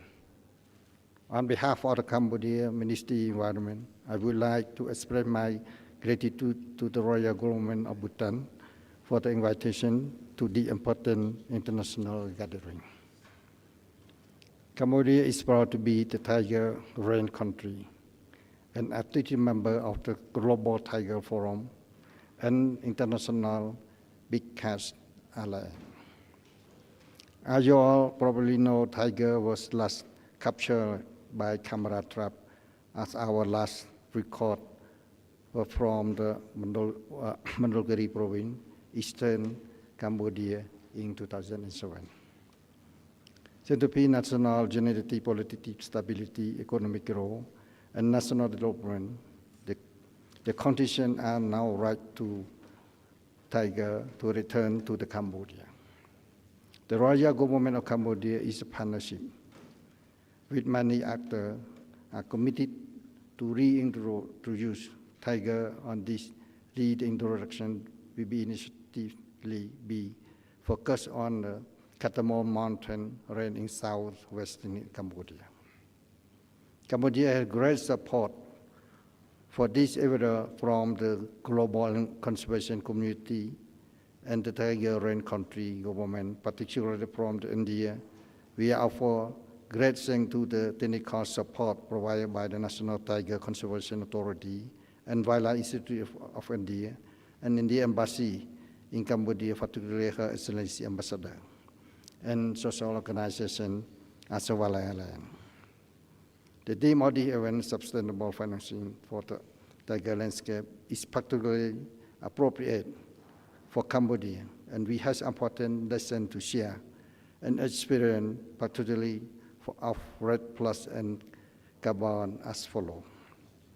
The National Red Plus strategy of Cambodia supports the development of Red Plus Carbon project focused on the protected area system in order to protect our forest resources in the country. We have had great success in developing and implementing voluntary carbon project with protected area and landscape management by Ministry of Environment and selling verified carbon credit on the voluntary market. Red Plus project in Cambodia, including in southeastern Katamon, Red Plus project which cover more than 4,000 square kilometers, including area for the tiger reintroduction, and 𝐬𝐭𝐴 Red Plus project which cover more than 1,600 kilometers in eastern Cambodia. Fund from the selling of credit from this project has been used to improve the protected area management and law enforcement across this landscape, as well as support community development. As a result of this sustainable financial flow to the ministry, our conservation partner and local community have enabling conditions for the successful tiger and prey recovery has been achieved.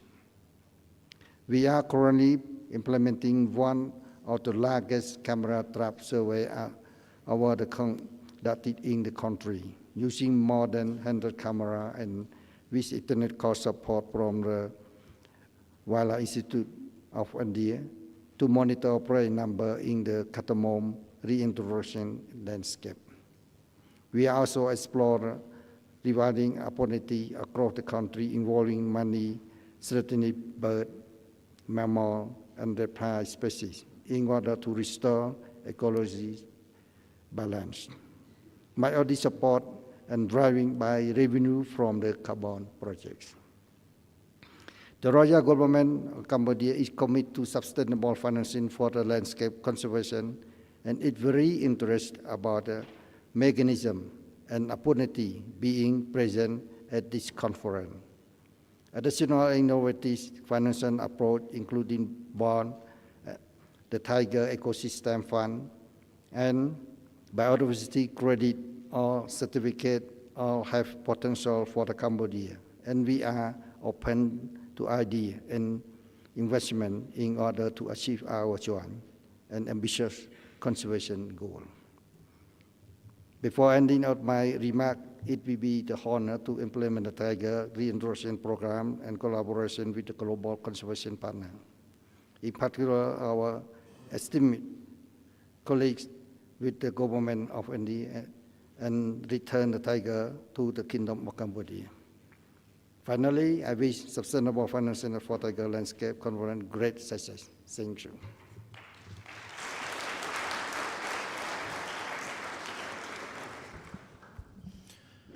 Thank you, Your Excellency, for shedding light on Cambodia's initiatives for tiger conservation.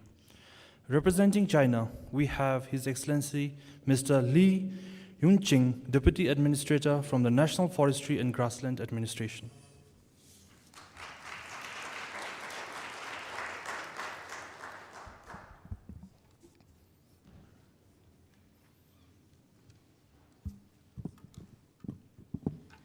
尊敬的继佩玛王后，尊敬的马来西亚王子阁下，尊敬的策林托杰首相，各国际组织代表，女士们、先生们，下午好！很高兴受邀在这美丽的季节来到不丹，在此我即代表中国国家林业和草原局对老虎栖息地可持续融资会议的召开表示热烈祝贺，对不丹王室和政府举办会议所付出的辛勤努力表示衷心的感谢。Your Majesty, Queen of Bhutan, Your Highness the Crown Prince of Malaysia, Your Excellency Prime Minister of Bhutan, representatives of states of international organizations, ladies and gentlemen, good afternoon. I'm very delighted to be invited to Bhutan during this most beautiful season. On behalf of the National Forestry and Grassland Administration, People's Republic of China, I would like to extend warm congratulations on the convening of Sustainable Finance for Tiger Habitat Conference.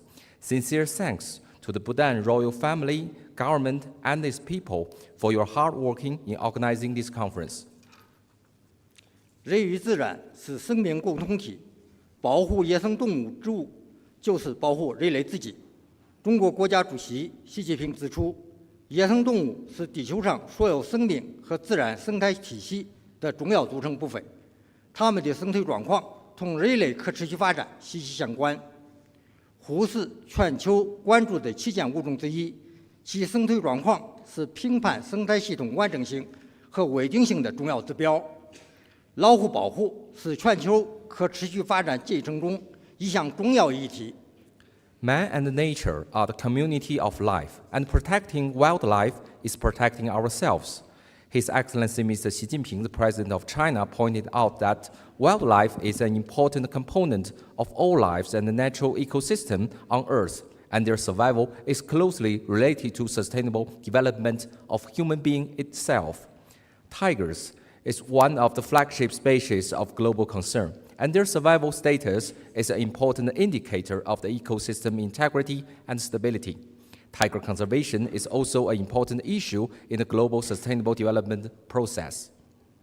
中国政府高度重视老虎保护，将其作为建设生态文明、推进人与自然和谐共生中国式现代化的重要内容，以此坚持高位推动。在习近平主席亲自谋划、亲自部署、亲自推动下，中国加快推进以国家公园为主体的自然保护级体系建设，以建立包括国家公园在内的近万处自然保护地，约占楼距国土面积的18%，专门建立东北虎豹国家公园，占地1.4万平方公里，覆盖了我国东北虎种群数量最多、活动最频繁、最重要的定居和繁育区域。The Chinese government attached great importance to tiger protection and regarded as an important part of building ecological civilization in the Chinese path to modernization. The first is we adhere to the high-level promotion. With His Excellency President Xi Jinping's planning, deployment, and promotion, China has accelerated the construction of a natural reserve system with national parks as the main body. Nearly 10,000 natural reserves, including national parks, have been established, accounting for 18% of the total land territory of China. Dedicatedly, we established a national park called the Northeast Tiger and Leopard National Park. This park covers an area of 14,000 square kilometers, covering the settlement of breeding area with the largest population, most frequent activities, and most important characteristics of Northeast tigers in China. 二是实行严格管控，严格落实中国野生动物保护法和履行濒危野生动植物和国际贸易公约，全面停止老虎及其制品的出售、购买、进出口等活动，建立27个部门组成的打击野生动植物非法贸易部级联席会议机制，强化执法司法，实行专项行动，拓展国际合作，推进跨境保护，依法严厉打击非法经营及走私老虎及其制品的不法行为。The second is we implement strict control, strictly implement China's wildlife protection law and the CITES Convention. and completely cease the sale, purchase, import, and export of tigers and their products in China.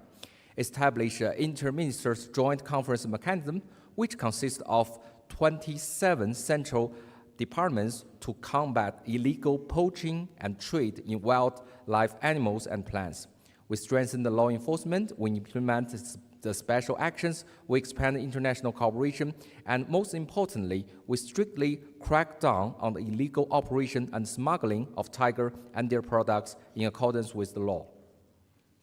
三是强化科技引领，中国建成立套生态系网络感知系统，枢纽设在国家林业和草原局，在老虎栖息地的数十处国家级自然保护区内设立天空地一体化监测体系，先后设立国家林业和草原局东北虎豹监测与研究中心、猫科动物研究中心等，通过科技手段不断强化栖息地监测和保护。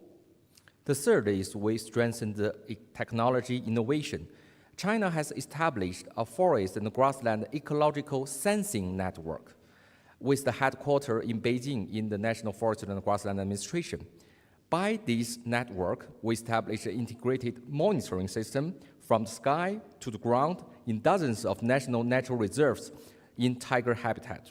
We have also successfully established the Northeast Tiger and Leopard Monitoring and Research Center, as well as the Cat Species Animal Research Center to continuously strengthen the habitat monitoring and protection through the technology method. 四是完善保护措施，加大保护投入，对老虎等濒危物种实施抢救性保护工程，统筹人虎安全，采取预警避让、物理隔离等措施，避免人虎冲突，建立补偿机制，对野生动物造成人员伤亡或财产损失的，由政府予以补偿。开展科普教育，围绕老虎日、保护野生动物宣传月等进行主题宣传，提升公众保护意识。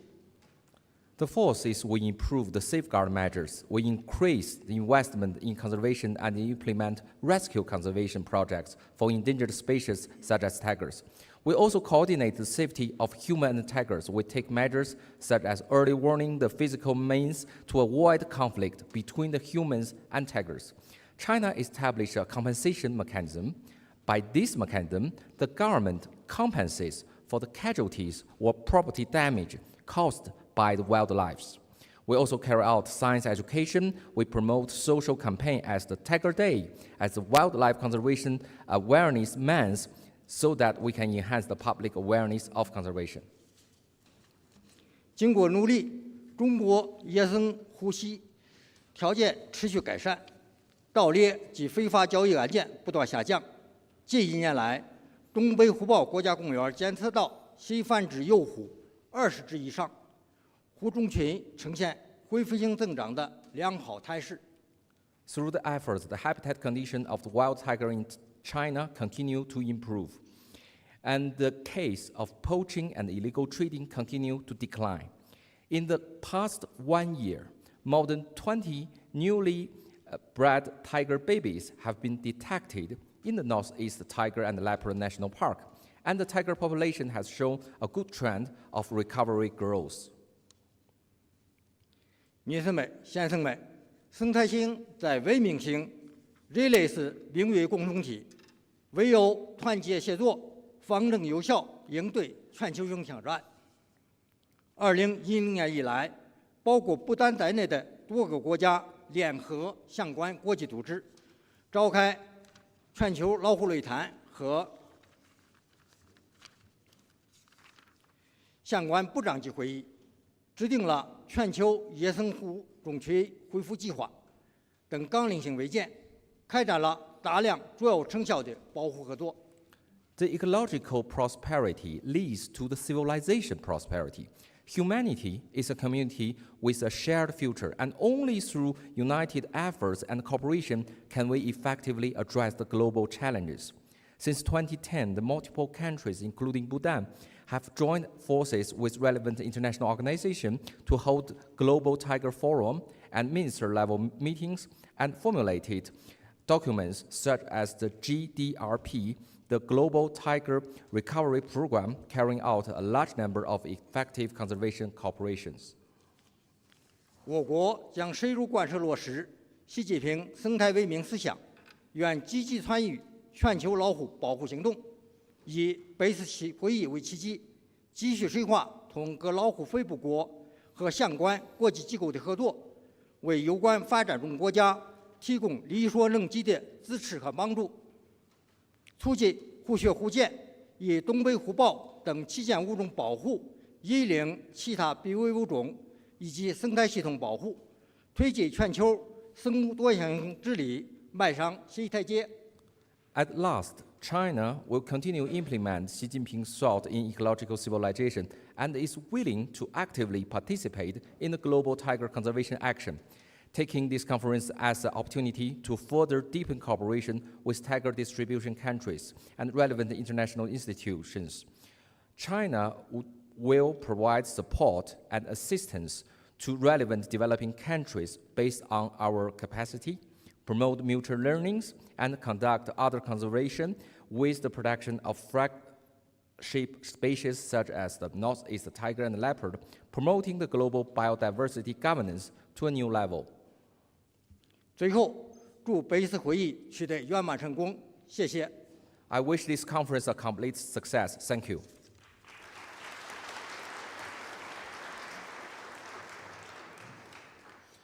Thank you, Your Excellency, for sharing China's commitment to tiger conservation. Representing Malaysia, we have His Excellency Dato Sri Huang Tiong Si, Deputy Minister from the Ministry of Natural Resources and Environmental Sustainability.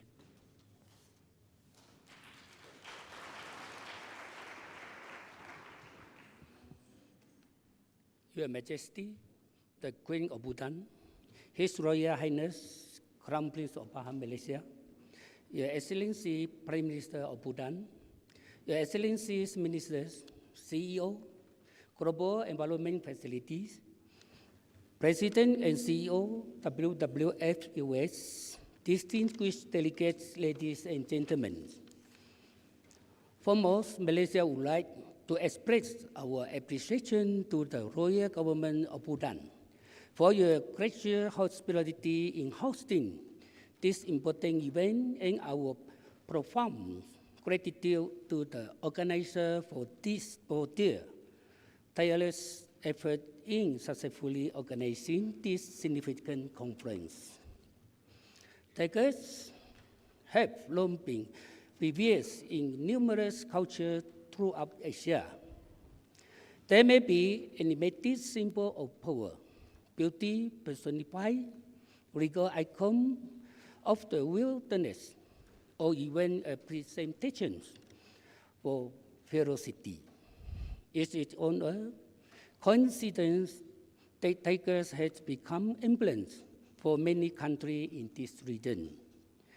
Malaysia is not an exception. The Malaya tiger holds the symbol of the national coat of arms, which symbolizes resilience and strength, value that our nation embodies. Excellency, distinguished delegates, ladies and gentlemen, we are certain that Malayan tigers are on the brink of extinction as their population is at an alarming level. This first national tiger survey conducted from 2016 to 2020 found that the Malaya tiger population is less than 150 in its natural habitat. With this number, the Malayan tiger will become extinct within the next 5 to 10 years if extraordinary measures are not taken. Acting upon this, the Malaysia Cabinet on 16 June 2021 agreed on 9 extraordinary actions for the conservation of the Malayan tiger for a period of 10 years, from 2021 to 2030. The extraordinary actions are based on 3 approaches.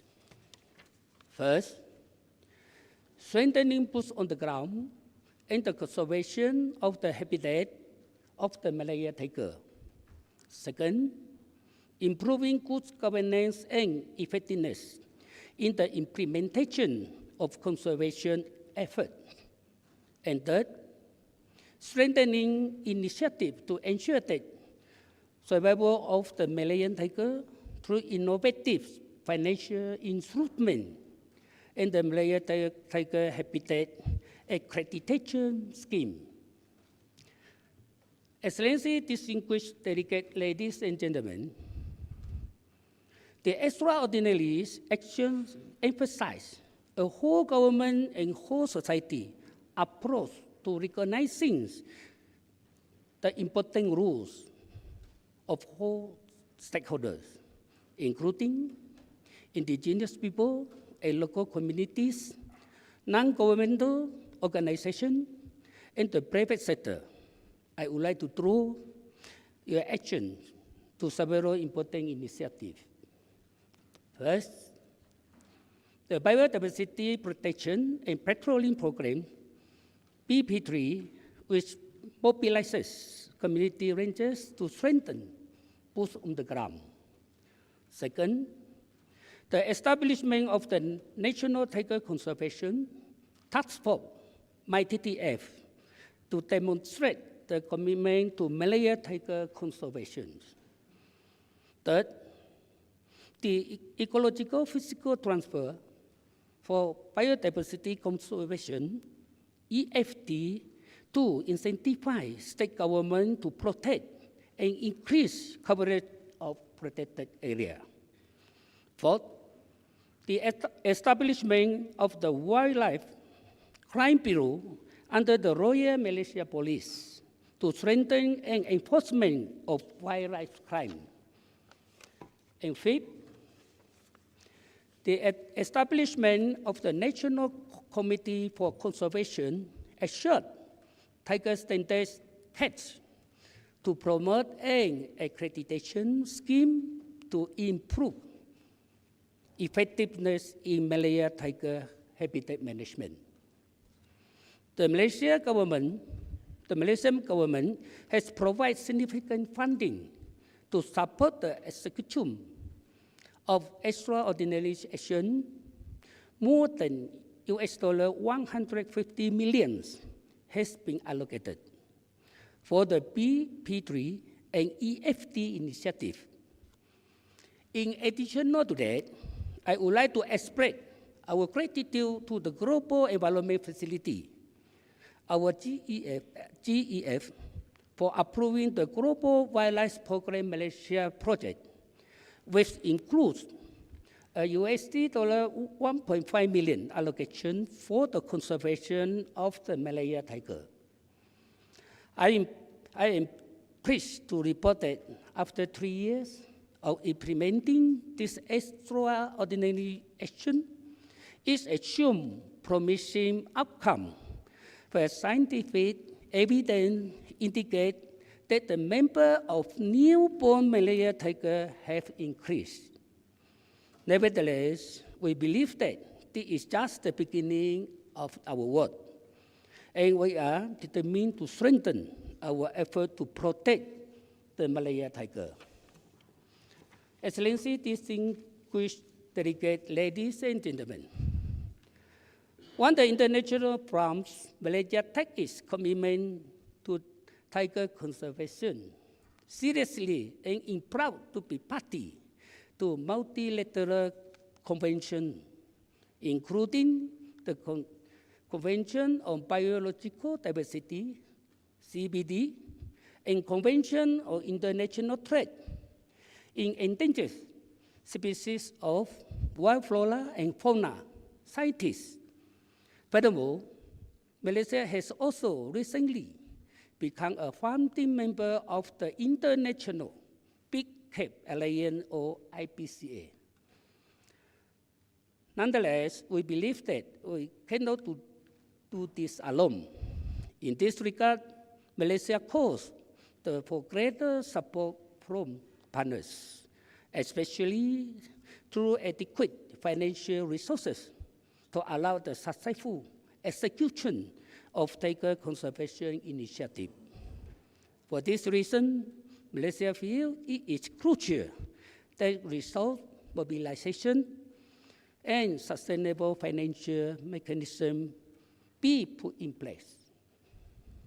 Excellency, distinguished delegates, ladies and gentlemen, before I conclude, Malaysia expresses its sincere appreciation and hope that all tiger range countries, visionary, private, and public sector donors, international development agencies, and non-governmental organizations will collectively find a way to ensure that tiger will continue to populate the natural landscape and thrive. Malaysia wishes to reaffirm its commitment to doing our part to conserve tiger for our future generations. Thank you.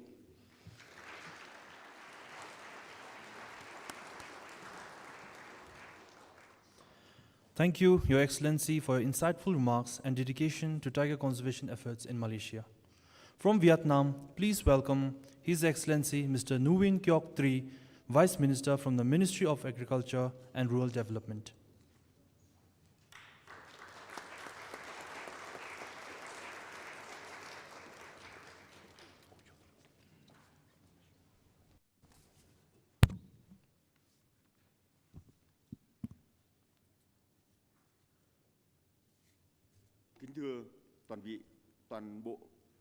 Kính thưa toàn thể các quý vị đại biểu. Dear ladies and gentlemen, hôm nay Bộ Nông nghiệp và Phát triển Nông thôn Việt Nam rất vinh dự được tham dự hội nghị về huy động tài chính bền vững cho bảo tồn hồ tại Vương quốc Bhutan. Your Majesty, the Queen 𝐤𝐶 𝐞, the Queen of the Kingdom of Bhutan. Today, the Ministry of Agriculture and Rural Development of Vietnam is honored to participate in the Conference on Sustainable Financing for Tiger Landscape hosted by the Kingdom of Bhutan. Thưa các quý vị đại biểu, theo pháp luật của Việt Nam, hổ có tên trong danh mục loài nguy cấp quý hiếm được ưu tiên bảo vệ, là một loài động vật rừng nguy cấp quý hiếm và thuộc danh mục cấm đầu tư kinh doanh mẫu vật từ tự nhiên. Các hành vi buôn bán, săn bắt, nuôi nhốt trái phép đều bị xử theo pháp luật hình sự của Việt Nam. By law, the tiger are listed in the endangered, rare, and priority protected species. They are endangered forest animal and are listed in the prohibited investment and business categories. The hunting, trading, and illegal captivity of tigers are punished under the criminal law of Vietnam. Trong thời gian qua, cùng với cộng đồng quốc tế, Việt Nam đã có nhiều nỗ lực trong công tác bảo tồn hổ thông qua nhiều chính sách được ban hành. In the past time, with the support of the international community and international donor, Vietnam has made many policies and regulations related to the tiger conservation. Đồng thời, cũng trong thời gian qua, Việt Nam cũng đã đảm bảo nguồn tài chính để bảo vệ cho các sinh cảnh nuôi hổ như các sinh cảnh hổ có tiềm năng phục hồi thuộc các lâm phần của các vườn quốc gia, khu bảo tồn thiên nhiên. Các khu vực này đều thành lập các ban quản lý. Các ban quản lý được nhà nước đảm bảo nguồn kinh phí cho đầu tư, phát triển, nghiên cứu khoa học và hỗ trợ các nguồn hợp pháp khác. Regarding to the financial sources for tiger conservation, for the potential tiger are protected in the national park and the protected areas. We have the management port, which is operated by the state budget and also by the foreign donors and funds. Which is supported by the international organization conservation program and activities. Other financial resources that can be mobilized from the environment service and carbon credit. Tuy nhiên, cũng như nhiều quốc gia và các vùng lãnh thổ khác, công tác bảo tồn nói chung và bảo tồn hổ nói riêng cũng đối mặt với một số khó khăn, thách thức như nhu cầu tiêu dùng hổ và các sản phẩm làm từ hổ vẫn là thách thức trong quản lý buôn bán hổ tại Việt Nam. Các đối tượng buôn bán hổ, động vật hoang dã sử dụng các nền tảng trực tuyến để buôn bán trái phép. Năng lực thực thi cơ chế phối hợp liên ngành quốc tế còn hạn chế, thiếu các nghiên cứu khoa học nhằm phục hồi hệ sinh thái có hổ, thiếu nguồn lực tài chính cho bảo vệ động vật hoang dã nói chung và các loài nguy cấp nói riêng, trong đó có hổ. For the challenges and the difficulties of Vietnam are quite similar to other countries. The demand for the tiger products for consumption remains challenging in the managing tiger trader in Vietnam, and the tiger trader use online platform for the illegal trading. Enforcement capacity in intersectoral coordination and the international cooperation are still limited. There is a lack of scientific research to restore the tiger ecosystem, and the lack of the financial resources for wildlife protection in general and endangered species in particular. Do đó, Việt Nam kêu gọi cộng đồng quốc tế hỗ trợ về nguồn lực thực thi chính sách, công nghệ và kinh nghiệm thực hành tốt trong nỗ lực bảo tồn hổ. Dù loài hổ đang đứng trước bên bờ tuyệt chủng trong các quốc gia trên thế giới, trong đó có Việt Nam, vẫn đang nỗ lực bảo vệ và khôi phục các hệ sinh cảnh và hệ thú mồi của hổ, chấm dứt việc nuôi nhốt hổ không vì mục đích bảo tồn và giảm nhu cầu tiêu thụ các sản phẩm hổ. Việt Nam đánh giá cao hội nghị ngày hôm nay. Hội nghị này sẽ đưa ra các giải pháp, các cơ hội lồng ghép nhiệm vụ bảo tồn hổ toàn cầu với các chương trình quốc gia và toàn cầu về huy động quốc tế để triển khai kế hoạch phục hồi hổ trên phạm vi rộng gắn liền với các chương trình nghị sự quốc gia và toàn cầu về khí hậu, đa dạng sinh học và một sức khỏe, cùng với việc khám phá các mối quan tâm, tìm kiếm các nguồn tài trợ thông qua các giải pháp đổi mới, huy động đa ngành, hợp tác đa bên từ khu vực công, khu vực tư nhân, các nhà khoa học, các tổ chức quốc tế song phương và đa phương. Therefore, Vietnam called for the international community to support Vietnam in terms of the resources, in enforcement policy, technology, and good practice in tiger conservation efforts. Despite tiger being in the brink of extinction, countries around the world, including Vietnam, are still striving to protect and restore tiger habitat and prey system, ending tiger raising for non-conservation purpose and reducing demand for tiger production in Vietnam. So Vietnam highly appreciates today's international conference. The conference provides a solution and opportunities to integrate global tiger conservation talks with the national and the global programs on the international mobilization to implement the wide-range tiger recovery plans, integrated with the national and the global climate, biodiversity and the One Health program, along with the exploring concern, seeking the funding source through the innovative solution, multi-sectoral mobilization, and also the multi-cooperation from the public, private, scientific, bilateral and multilateral engagement. Việt Nam ủng hộ mục tiêu của hội nghị Liên minh bảo tồn hổ cùng nhau huy động 1 tỷ USD tài trợ bổ sung cho bảo tồn hổ vào năm 2034. Việt Nam cũng cam kết thực hiện trách nhiệm quốc gia về bảo tồn đa dạng sinh học nói chung và bảo tồn hổ nói riêng trong khuôn khổ Công ước 𝐓𝐡, khung đa dạng sinh học toàn cầu Côn Minh, Montreal, nhằm ngăn chặn và đảo ngược tình trạng mất đa dạng sinh học và các mục tiêu phát triển bền vững của Liên Hợp Quốc. So Vietnam supports the conference goal that aim to mobilize an additional $1 billion in tiger conservation by 2030 2034, Vietnam commits to fulfill our national responsibility for biodiversity conservation in general and tiger conservation in particular. Within the framework of the cited agreements, the 𝐶𝐿 Global Biodiversity Framework, to prevent and preserve the biodiversity loss and the Sustainable Development Goal of the United Nations. Cuối cùng, xin cảm ơn nước chủ nhà, Vương quốc Bhutan đã chủ trì sự kiện quan trọng này, tạo cơ hội cho các quốc gia, các tổ chức quốc tế được tham dự sự kiện tại mảnh đất xinh đẹp, hiếu khách và được ghi nhận trên toàn thế giới về bảo vệ môi trường, sống hài hòa cùng thiên nhiên. In conclusion, I would like to express our gratitude to the host country, the Kingdom of the Bhutan, for chairing this important event, to provide us an opportunity for all countries and international organizations to participate in this beautiful country, which is recognized worldwide for the environment protection and harmonized living with the nature. Xin chúc hội nghị thành công tốt đẹp và xin chúc sức khỏe các quý vị đại biểu. Xin trân trọng cảm ơn.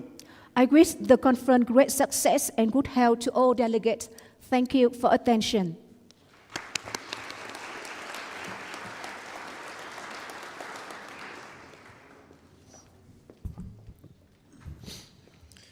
Thank you, Your Excellency, for sharing Vietnam's perspective on tiger conservation. Joining us from Bangladesh, we have His Excellency Mr. Shipnath Roy, Ambassador of Bangladesh to Bhutan.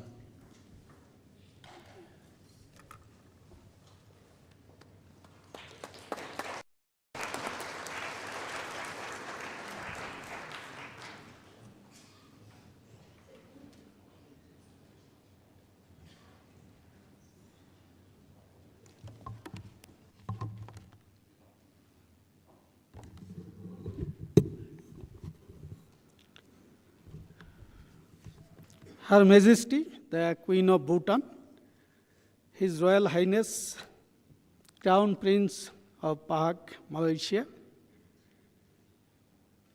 Honorable Prime Minister of Bhutan, President and CEO, WWF US, CEO, Global Environment Facility, Ministers of the Royal Kingdom of Bhutan, Excellencies, distinguished guests, esteemed colleagues, conservation enthusiasts, and respected delegates of the Sustainable Finance for Tigers Landscapes Conference. Very good afternoon to all of you. 𝐶𝐿 𝐒𝐻𝐡𝐞. Peace be upon you. Before going to my few words, I would like to pay my regards and respect to your father of the nation, Bangabandhu Sheikh Mujibur Rahman. And side by side, I deeply recall the third king, His Majesty Jigme Wangchuk, who gave the recognition of our country as an independent and sovereign country. So we are very much grateful to the country of Bhutan, so much grateful to the Kingdom of Bhutan and the royal family and all the people of Bhutan. Thank you all. It's a great pleasure and honor for me that I stand before you today at this pivotal conference dedicated to the noble cause of tiger conservation on behalf of the Government of the People's Republic of Bangladesh.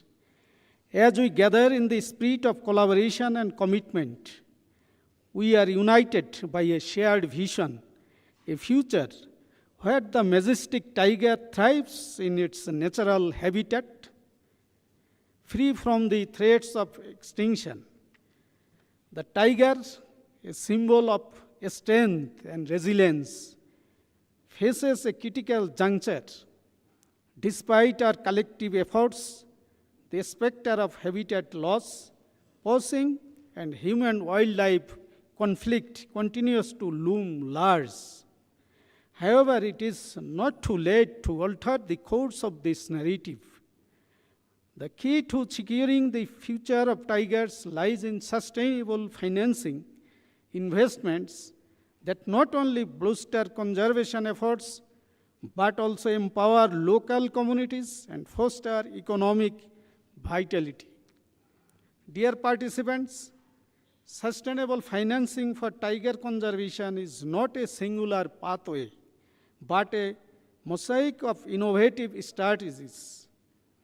It encompasses direct funding for protected areas, support for anti-poaching units, and investments in community-based conservation initiatives. It also involves engaging the private sector, leveraging the power of ecotourism, and harnessing the potential of green bonds and conservation funds. His Excellency Prime Minister of Bangladesh, Sheikh Hasina, who also heads the National Environment Committee of Bangladesh, participated in the first Global Tiger Summit in St. Petersburg, Russia in 2010, and provided important directions in the second stock-taking conference held in 2014 in Dhaka. The leadership of Her Excellency Prime Minister of Bangladesh strengthened the tiger conservation initiatives in Bangladesh. The government of Bangladesh and India have signed a memorandum of understanding for the conservation of Sundarbans. A protocol was also signed between the two countries for the conservation of the Bengal tigers of the Sundarbans in 2011. Bangladesh Tiger Action Plan 2009 to 2017 has been marked as the beginning of a chartered approach for the conservation of tigers in Bangladesh. On the basis of Bangladesh Tiger Action Plan, Bangladesh developed its first national tiger recovery program, NTRP, with a vision to stabilize or marginally increased tiger population by reducing key threats to tigers, prey and habitat. Priority actions of NTRP 2013 to 2022 were: number 1, building institutional capacity; number 2, engaging local communities; 3rd, protecting the habitats; 4th, transboundary collaboration; 5, reduce human-tiger conflict; 6, reduce tiger prey poaching; 7, education and awareness; and 8, research and monitoring. An updated second version of NTRP has been designed to be implemented from 2022 to 2034 for 12 years. Second generation Bangladesh Tiger Action Plan has been adopted by the Ministry of Environment, Forest and Climate Change, Bangladesh. The estimated worth is $12.5 million to implement the BTAP. Bangladesh achieved remarkable progresses regarding research and monitoring to tigers, prey and their habitats in Sundarbans. The Forest Department has been conducting regular monitoring of 23 iconic wildlife, including tigers and their prey, during smart patrolling. The tiger estimation using camera trapping has been conducted in 2015 and 2018, whose results 106 and 114 tigers respectively in our country. Every year, Bangladesh celebrates colorful Global Tiger Day nationally and locally around the Sundarbans since 2011. Wildlife Victim Compensation Rules 2020 was formulated, and amount of ex gratia has increased threefold. Tiger widows are getting fishing permits inside Sundarbans. As a part of Dhaka Declaration in 2014 Tiger Conference, frontline staffs of the Sundarbans are getting 30% extra salary as risk allowance since 2017. The Informants Award Rules 2021 has been promulgated to reward the wildlife crime informers and helping to establish a network of local intelligence around Sundarbans. In 2014, the United States Agency for International Development, USAID, initiated the Bengal Tiger Conservation Activity, BAG, to improve the biodiversity of the Sundarbans UNESCO World Heritage Site and promote the conservation of the Bengal tiger. The government of Bangladesh has approved the Sundarbans Tiger Conservation Project with an estimated budget of $3.6 million for the 5-year 2022 to 2025.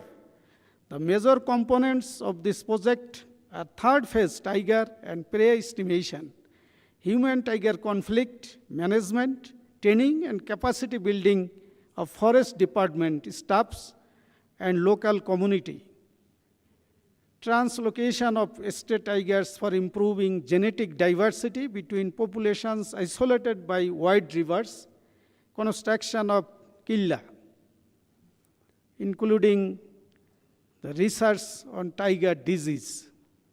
49 village tiger response team with 340 well-trained members with 4 forest tiger response team, and Tiger Scouts has been working voluntarily to reduce human-tiger conflict across communities in Sundarbans.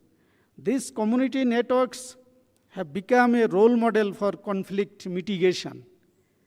Sundarban is one of the most climate vulnerable ecosystems in the world despite its high diversity, value and significance as a nature-based climate solution. You know it. Historically, 8 out of 10 deadliest tropical cyclones in the world have originated over the Bay of Bengal, where Sundarbans is located.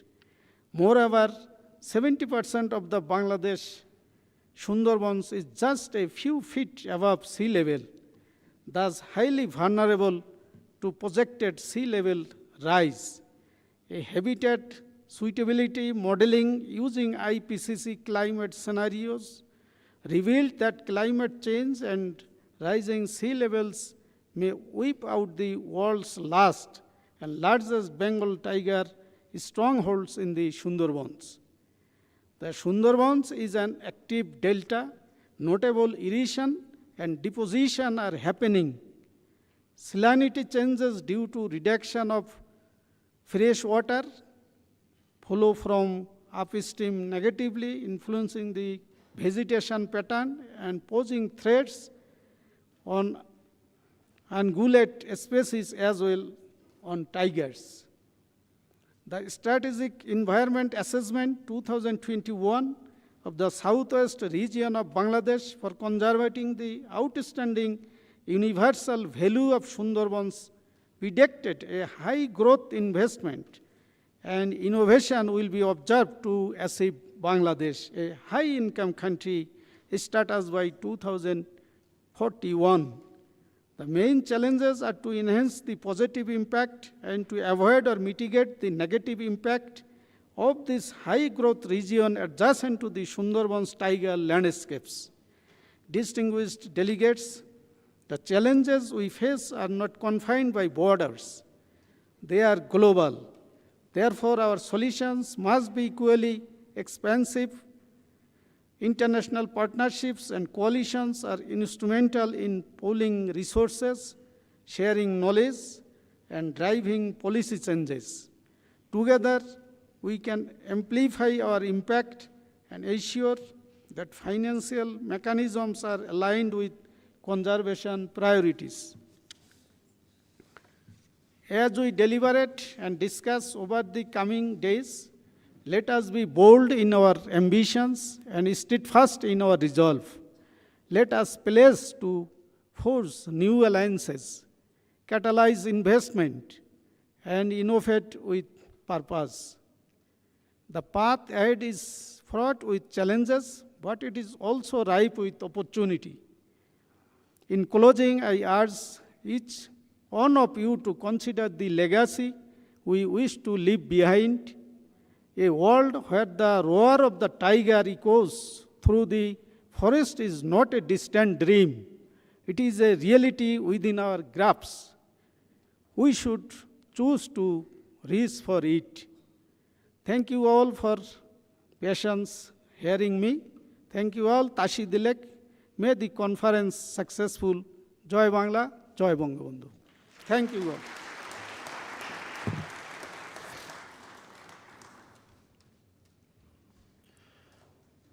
Thank you, Your Excellency, for your invaluable insights into the efforts of Bangladesh towards tiger conservation. Coming from India, we have Mr. Mohammad Sajid Sultan, Assistant Inspector General from the National Tiger Conservation Authority, Ministry of Environment, Forest and Climate Change.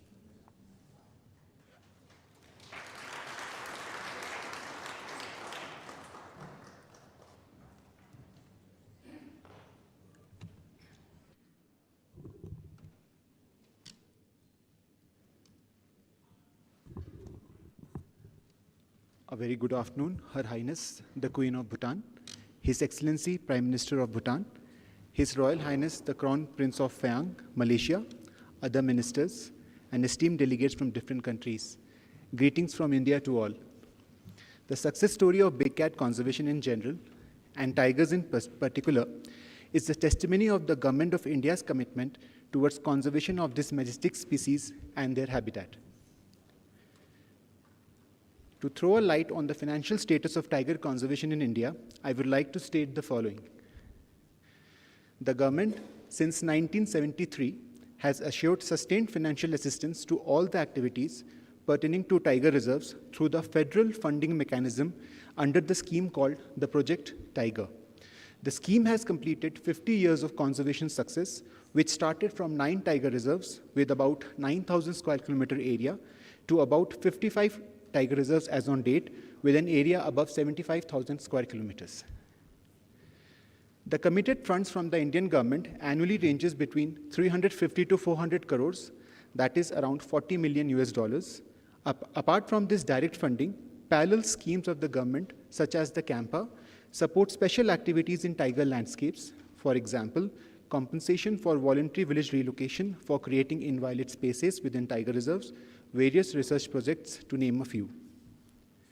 In addition to the above, the state governments also contribute to the finances of respective tiger reserves in their jurisdiction.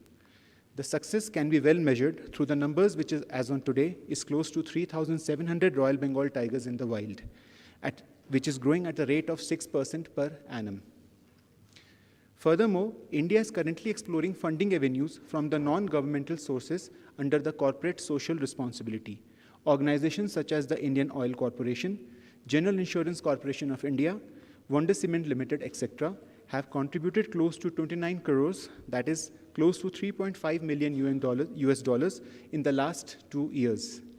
With the commitment to serve the biodiversity of not only the country, but also to render expertise to the other parts of the world, India has currently formed the International Big Cat Alliance, the IBCA. The government has assured 150 crores, that is close to $18 million US for the next 5 years, for the initial setup and the functioning of IBCA. I welcome you all on behalf of IBCA to be a part of this global initiative to conserve the 7 big cats of the world. Last but not the least, I congratulate the Royal Government of Bhutan and conservation partners for hosting this conference and wishing you all the best for its real-time success. Thank you very much. Thank you.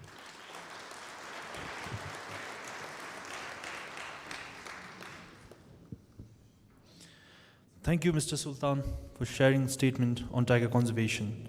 From Kazakhstan, please welcome Mr. Yarkulan Dusikiyev, Head of the Nature Protected Areas Department from the Ministry of Ecology, Geology, and Natural Resources.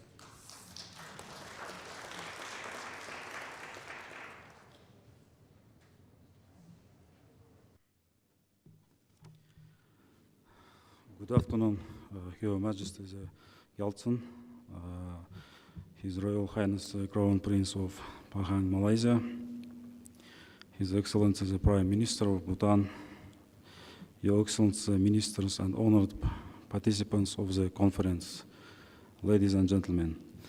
The Republic of Kazakhstan is a key part of the historical tiger range in Central Asia.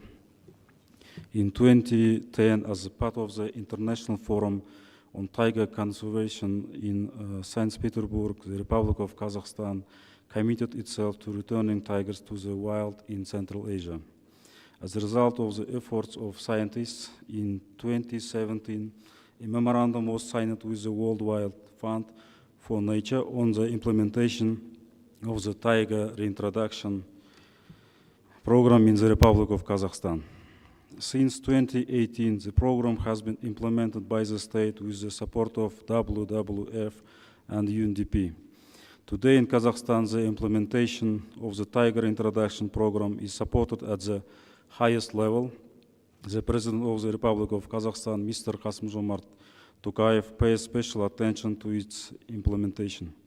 In 2018, the government of Kazakhstan created a specially protected state nature reserve, 𝐓𝐢𝐺𝐻, with a total area of 415,000 hectares as part of the first stage of the tiger reintroduction program.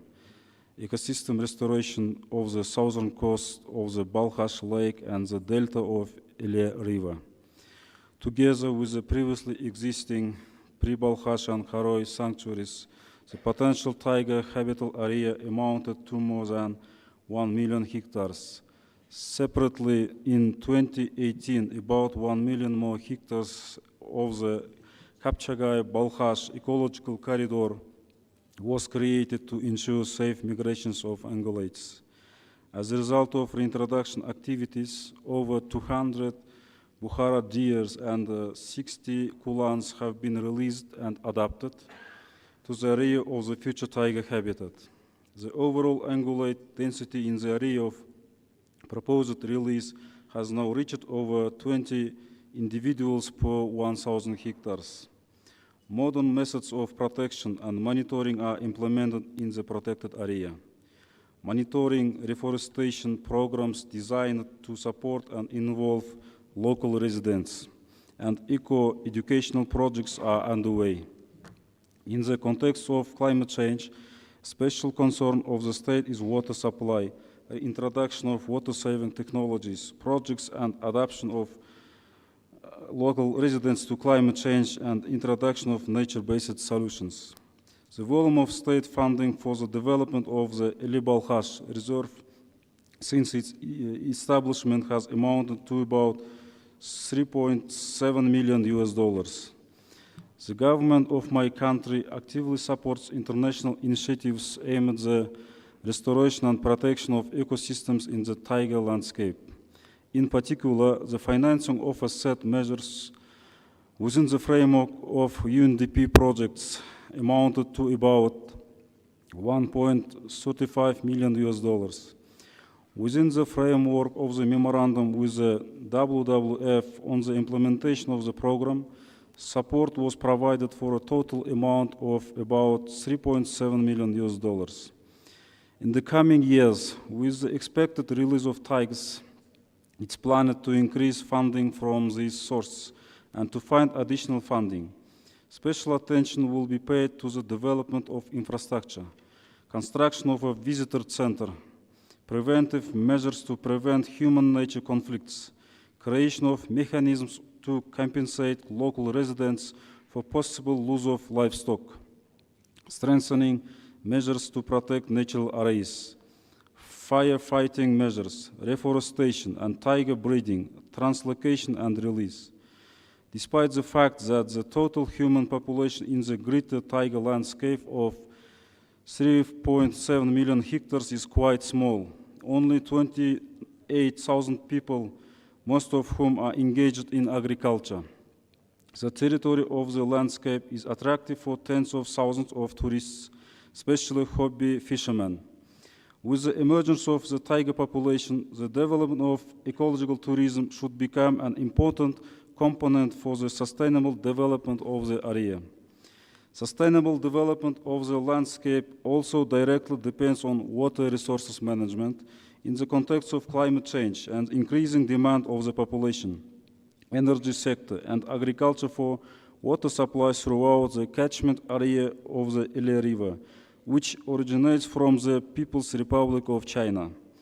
In order to ensure the interests of ecosystems, comprehensive efforts are needed to reduce water use and losses. One of the new directions of landscape area development is the involvement of agricultural land tenants in projects aimed at decarbonization in the Republic of Kazakhstan. It is not only about reforestation and afforestation, but also about pasture improvement projects using regenerative practice and rotational grazing to promote sustainable livestock production. The realization of the carbon units generated will contribute to the economic development of the landscape, and the ongoing reforestation and pasture efforts will contribute to biodiversity and even water supply. In particular, the reforested forests and lack of overgrazing will help increase the number of ungulates, the future prey of the tiger. Forest cover in the Ili River Delta also contributes to water conservation in high water years and water supply in low water years. The forest plays the role of a natural regulator for both the Delta and Balkhash Lake. One example of how the private sector can get involved in wildlife conservation is the cooperation between a private bank in Kazakhstan and UNDP. The bank is issuing a special card, bank card, part of the cashback from which will be used to support the Ili Balkhash Reserve, in particular for activities such as implementation of digital systems and automation of checkpoints in the reserve, developing water resources by drilling wells and creating drinking hotels for wildlife, increasing the efficiency of firefighting by purchasing specialized equipment, building fire towers and organizing mobile units for rapid response, construction of modular ranger stations and strengthening the material and technical base of the reserve. A pilot project of this kind opens up new opportunities for the private sector to contribute to wildlife conservation. The Republic of Kazakhstan is confident that only as a result of integrated approach to the conservation and restoration of ecosystems is it possible to ensure the preservation of such a unique species as the tiger in the world.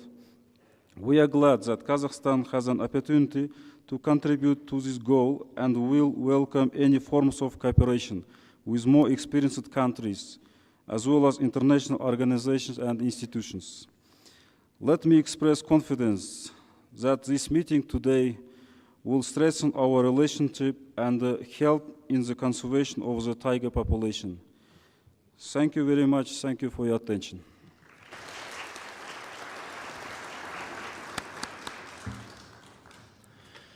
Thank you, Mr. 𝐓𝐡𝐞, for your valuable contribution to our discussion on tiger conservation and financing. Representing Thailand, we have Dr.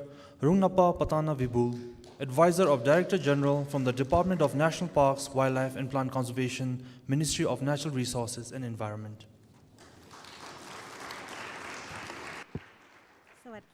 Sawadee ka. Excellencies, ministers, and head of delegates of Tiger Range countries, experts from worldwide organizations, ladies and gentlemen. On behalf of the Royal Thai government, I would like to express our sincere appreciation to the Royal Government of Bhutan for hosting this meaningful conference. It is a great honor for Thailand to cooperate with Tiger Range countries and participate in this important conference. I thank the Tiger Conservation Coalition for making this conference a meaningful and notable one. Thailand started our tiger conservation effort in 2005, and in primary forest landscape, particularly in Tung Nhai Nalesuan Wildlife Sanctuary and 𝐓𝐢𝐿𝐼 Wildlife Sanctuary in Western Forests, also well known as the National World Heritage Site since 1991. In 2010, that was the year of the tiger. Together with 16 leading organizations, all 13 Tiger Range countries endorsed Hua Hin Declaration for Tiger Conservation at the first Asia Ministerial Conference on Tiger Conservation hosted by the Royal Thai government. At that conference, Thailand committed to increase the number of the tiger population at least 50% by 2022 by adhering to high standard protection and monitoring at priority tiger sort site and landscape. Excellency, ladies and gentlemen, recovering tiger is a long-term effort and truly requires commitment and continued support from the government. Inputs by the Thai government is significant over 20 years' time, both in financial and human resources. Contribution from leading conservation organizations, which also co-host this important conference, has helped facilitating our achievement in implementing the first 12-year Thailand Tiger Action Plan launched in 2010. We finally achieved the target in restoring tiger population in both core and potential tiger habitats in the World Heritage Sanctuary over 6,400 square kilometers. The positive results are visible through photos from camera tapping, with a growing number of tigers from 41 in 2014 to 100 in 2022. Tigers also have been recently found in non-habitat area, indicating increased chance of reproduction and ecosystem recovery. Excellencies, ladies and gentlemen, Thailand achieved target in increasing number of tigers in the World Heritage Sanctuary within 12-year time by working to overcome the challenges. We strengthen site-based management and law enforcement monitoring and reporting system through improving the smart patrol system. We put in place ecosystem-based management structures. We built the capacity of manager and ranger on protected area management skills. We strengthen buffer zone management and also work closely with local administrations and communities. With the assistance of key conservation partners, we successfully established the Regional Tiger Conservation Training Center, so-called RTCT, at 𝐓𝐢𝐾 Wildlife Sanctuary, and successfully provide capacity building services, particularly in the area of patrolling and monitoring, both at the national and international levels. Lessons learned from Thailand's 20 years experiences on tiger conservation could be summarized as that recovering tiger is impossible in forests with weak protection. Recovering tiger also helps recovering many other endangered species and forests. Increase in the number of tigers is not merely a statistic. It provides several other co-benefits on ecological services, including on halting biodiversity loss and enhancing roles of forests, thus reducing impacts of climate change. Recovering tigers helps strengthening protected area management. Recovering tigers needs long-term investment, particularly in financial and human resources. Regular tiger population monitoring system is an integral part of the management, as well as strong collaboration with focused goals and objectives is a key recipe of success. Our next step is to implement the second 12-year National Action Plan for Tiger Conservation, active in 2022 until the next tiger year in 2034, with focusing on mainstreaming and elevating protection in the whole Western Forest Complex, which covering 18,000 square kilometers, comprising of 17 protected areas. enhancing population, monitoring, and recovering of the tiger population in other 4 tiger landscapes, where the camera trap photo in 2022 has confirmed the number of 89 altogether, as well as enhancing knowledge management and capacity building. To achieve these goals is not that easy, but during the last decade, Thailand has already demonstrated how we work with conservation partners to overcome limitations, and we are ready to elevate our endeavor. Thailand utilized our 𝐴5 allocation in tiger conservation and will do so with 𝐴8 allocation in the next 5 years. Lastly, I sincerely hope that outcome of this conference provide opportunity that contribute to greater future collaboration on the global tiger conservation in the coming years.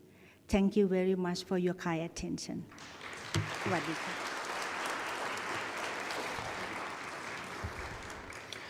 Thank you, Dr. Rugnampa, for your insights into Thailand's approach to tiger conservation and also sharing the experiences. The diversity and dedication showcased by our speakers today highlight the collaborative spirit necessary for effective tiger conservation. Our deepest respect and gratitude to the leadership of the Tiger Range countries in paving the way for successful tiger conservation. Thank you for your presence today. We will now break for tea. So tea will be served behind the partitions on each side of the hall. So we have a room, one room here and one room there. So please help yourself.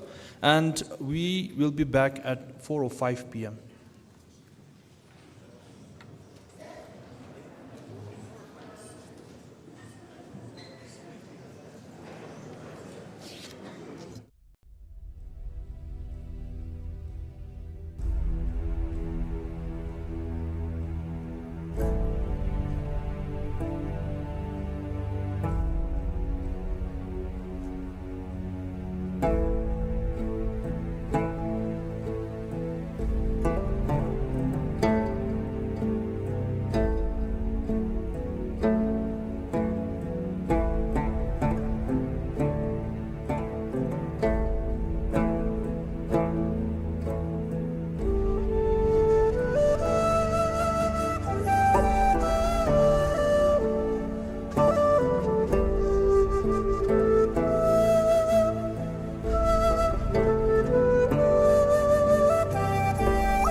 I request everyone.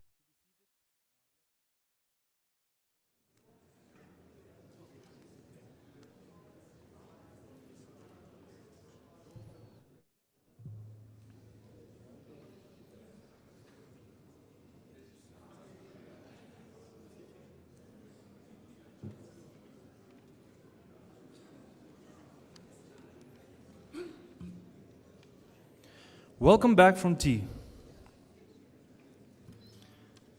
Financing, especially in the context of the environment, has always been the biggest challenge to successful tiger conservation. As we all just heard today, sustainable financing is the need of the hour. We will now delve into session 3, where we have a panel discussion on the link between sustainable financing to global tiger recovery efforts. Before the session begins, I would like to remind our speakers that each one of you will have 10 minutes, and then when you are at 8 minutes, our timekeeper will show the card. So please be mindful of the time. And then we have the mic on the table beside each chair, and the clicker is on the podium. So let's start the session, and I would like to invite on stage Mr. Keshav Verma, who is the Executive Director of the Global Tiger Initiative Council.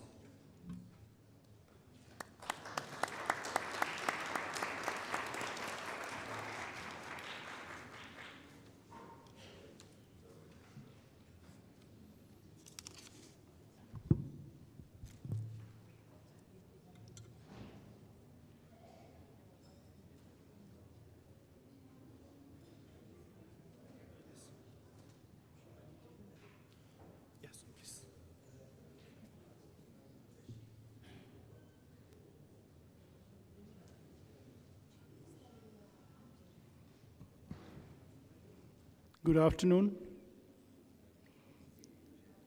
Excellencies, dignitaries, several friends and familiar faces, honorable ministers, great painters who are here, captured the emotions, great photographers from UNDP, and all the media and people from the Tiger Range countries.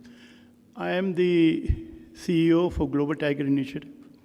So first thing I want to convey is my profound thanks to the government of Bhutan for hosting, for their gracious hospitality. It's always a pleasure to be here.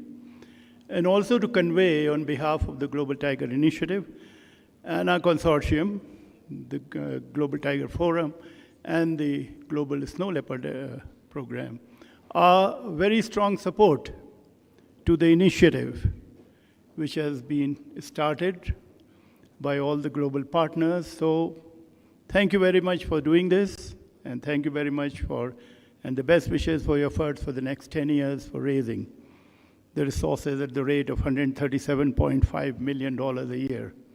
Great. Let me just dwell a little about Global Tiger Initiative, because it's an alliance also, which started in 2008 to respond to the tiger crisis. The World Bank, the GEF, and the Smithsonian came together with the global NGO partners, WWF, WCS, ICUN, and all the partners, Panthera and everybody. And the Global Tiger Initiative was launched in 2008. This is when we started the framework for national tiger recovery programs for the 13 tiger range countries, and also a converging, integrating global tiger recovery program, the GTRP. In 2010, the summit, the Tiger Summit, was hosted by Mr. Putin and the president of the World Bank, Mr. Zelik.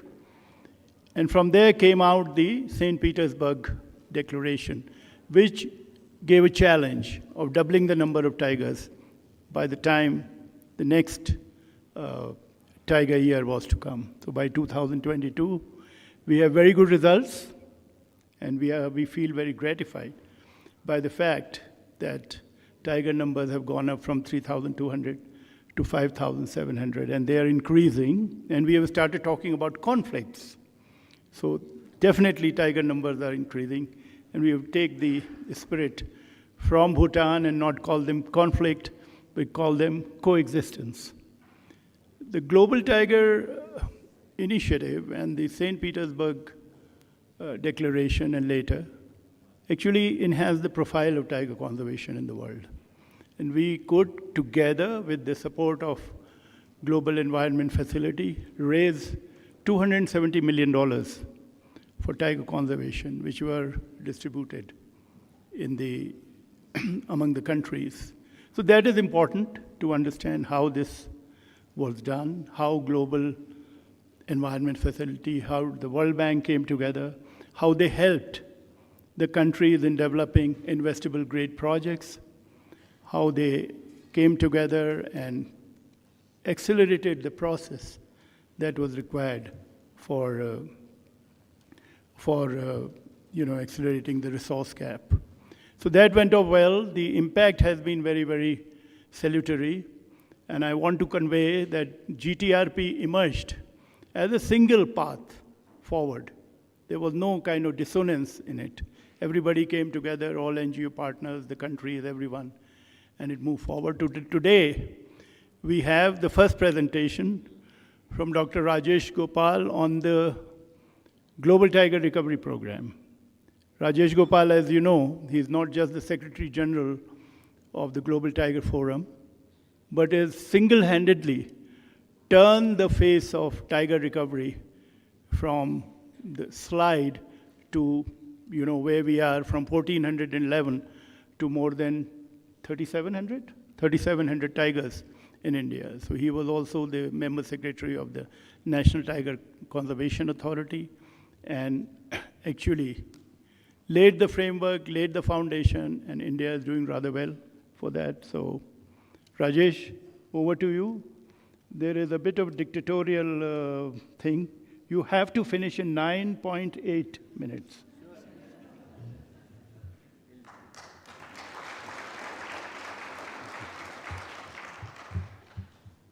Thank you, sir. Excellencies, esteemed colleagues, dear participants. Let me first thank the Royal Government of Bhutan and our colleagues there in Bhutan, along with WWF and other alliance partners, for giving us this chance, giving us the floor, and we have been interacting virtually on several thematic areas. We have a long-standing engagement and a good track record of engaging with such members and collaborators. Now, as Mr. Verma stated, I also would like to place on record on behalf of the GTF the extremely important royal patronage which this workshop and this endeavor has received. In fact, the entire thing is happening with under the patronage. So the optics emanating from this are really good, and they are the real champions. I am sure this will go a long way in securing an assured future for the endangered tigers globally. So I wish to place this on record on behalf of the Global Tiger Forum and compliment the Royal Government of Bhutan and my dear colleagues there once again.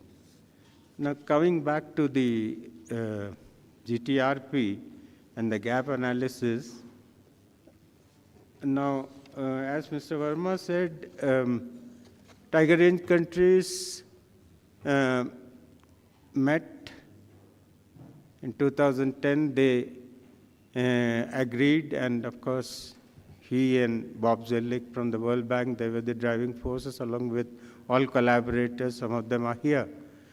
They agreed, and that because of the convening power and the presence of the World Bank and their passion, they could manage to bring together all like-minded partners in the countries, and they agreed on a common framework to do more for the tiger. And at St. Petersburg, there was a declaration, and the Global Tiger Recovery Program finds an important place in that, and the countries agreed upon to double their tiger numbers, that is 3 into 2, popularly known as T into 2.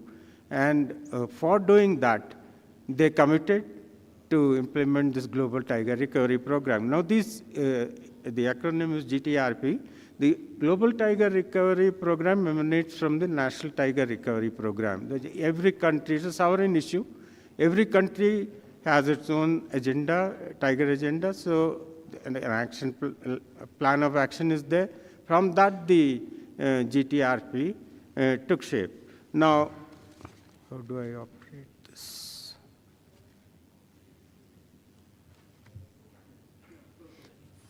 Yeah. The GTRP is what exactly is the GTRP? I have very little time, so I'll just very briefly speak on that. There are 10 to 12 portfolios, to be precise. And these portfolios, action portfolios, relate to protection, to habitat amelioration, then anti-poaching operations, transnational actions, securing inviolate space, supporting, so on and so forth. Now, some of them we understand as archetypals. They need to happen everywhere.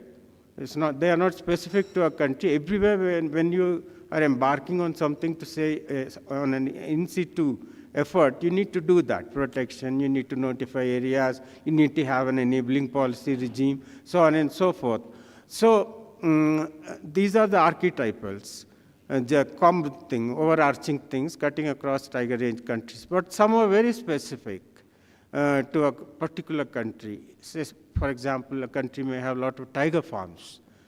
To face those farms, you need special action. So there's a differentiated approach as well inbuilt in this. So coming back to the GTRP, there was a GTRP, there were action portfolios, the countries agreed upon, they implemented, the GTF got the mandate to implement and oversee the monitoring under the aegis of the GTIC, and the GTIC is the Global Tiger Initiative Council. Now this evolved after the Global Tiger Initiative was phased out by the World Bank. So that is the background, in short. So the gaps were, an appraisal was done. I must place on record here, I must thank all the 13 tiger range countries, and Kazakhstan in particular, China in particular, and Cambodia, all of them actively participated, gave their inputs. Now I also need to place on record the good work done by China. They have now many tigers, 50 and odd. A lot of conservation efforts are going on there. And then also Cambodia, despite the fact they don't have tigers, the density is very low, still they are trying to revive it, working very hard. I must place on record the good work done by Malaysia. So much has been done there, good governance is taking shape. Anyway, these are some of the countries. Of course, other countries in South Asia, we all know India, and Bhutan, then Bangladesh, Nepal, so many countries have come out with so many good things, on the tiger front. Now, the gaps, relate to exclusive tiger agenda. There are 16 or 17 portfolios here. How the countries fared, how much of money was allocated, what were the performance indicators. There are key performance indicators also for each one of them. And also it includes the peripheral agenda. How much of investment happened in the periphery, because the success of the core lies in the peripheral sustainability. So you have to address the people so that the peripheral people don't look upon the core area for their day-to-day resources and all that. Stakeholder engagement, and then resource allocation, what was done by the tiger range country for supporting the activities, how much of sovereign funding was there, how much of integrated planning, how much of enabling policy regime, capacity building, all these things are there. The KPIs and other things were used.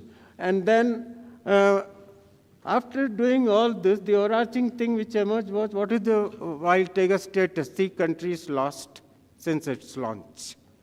Laos, PDR, no. Vietnam, no tigers.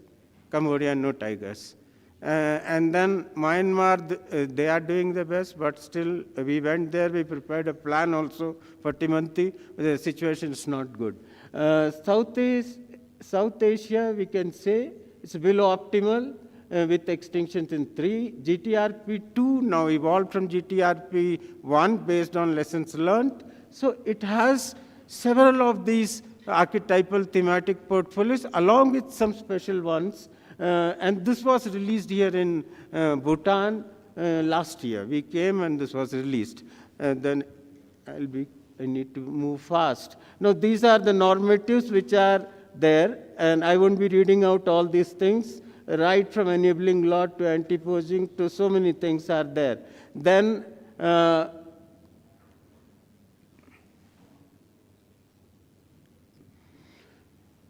performance, the scoring was done, the normalized, only 2 minutes are left. Anyway, so the performance appraisal was done, and then what works, what doesn't work, and everything was factored into the GTRP2, and this was aligned to the CBD targets. That's about it all. I wish to conclude by inviting your kind attention to this scenario logics. You know, you have more of restoration areas and more work to do on the restoration front and very bad governance you fall in this quadrant.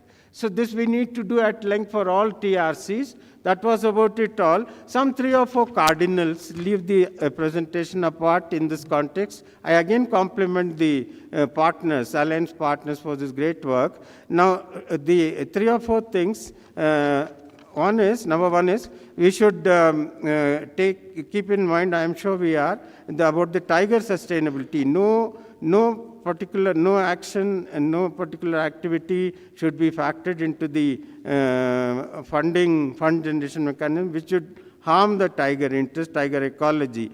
And then another thing which we need to remember is all such fundings, whether emanating from this kitty or that kitty, external kitty funding amounts to only complementation. They can't. They won't have the character of a sovereign funding, so it has to figure in the sovereign budget book of that particular country to get the legitimacy. So this is very important. Otherwise, the country, there are examples, they'll just accept this and the particular donor would do it and go away, and there's no continuity. So for ownership and continuity, this needs to be there. That's about it all. And then you can have your rules of procedure and the apparatus, how to operate it. And so many things are there. So Tiger is a multi-dimensional surrogate indicator of the it indicates the well-being of people, well-being of biodiversity. So you need to address both. You need to provide money for both. So the financing strategy should keep in mind all that. Thank you very much.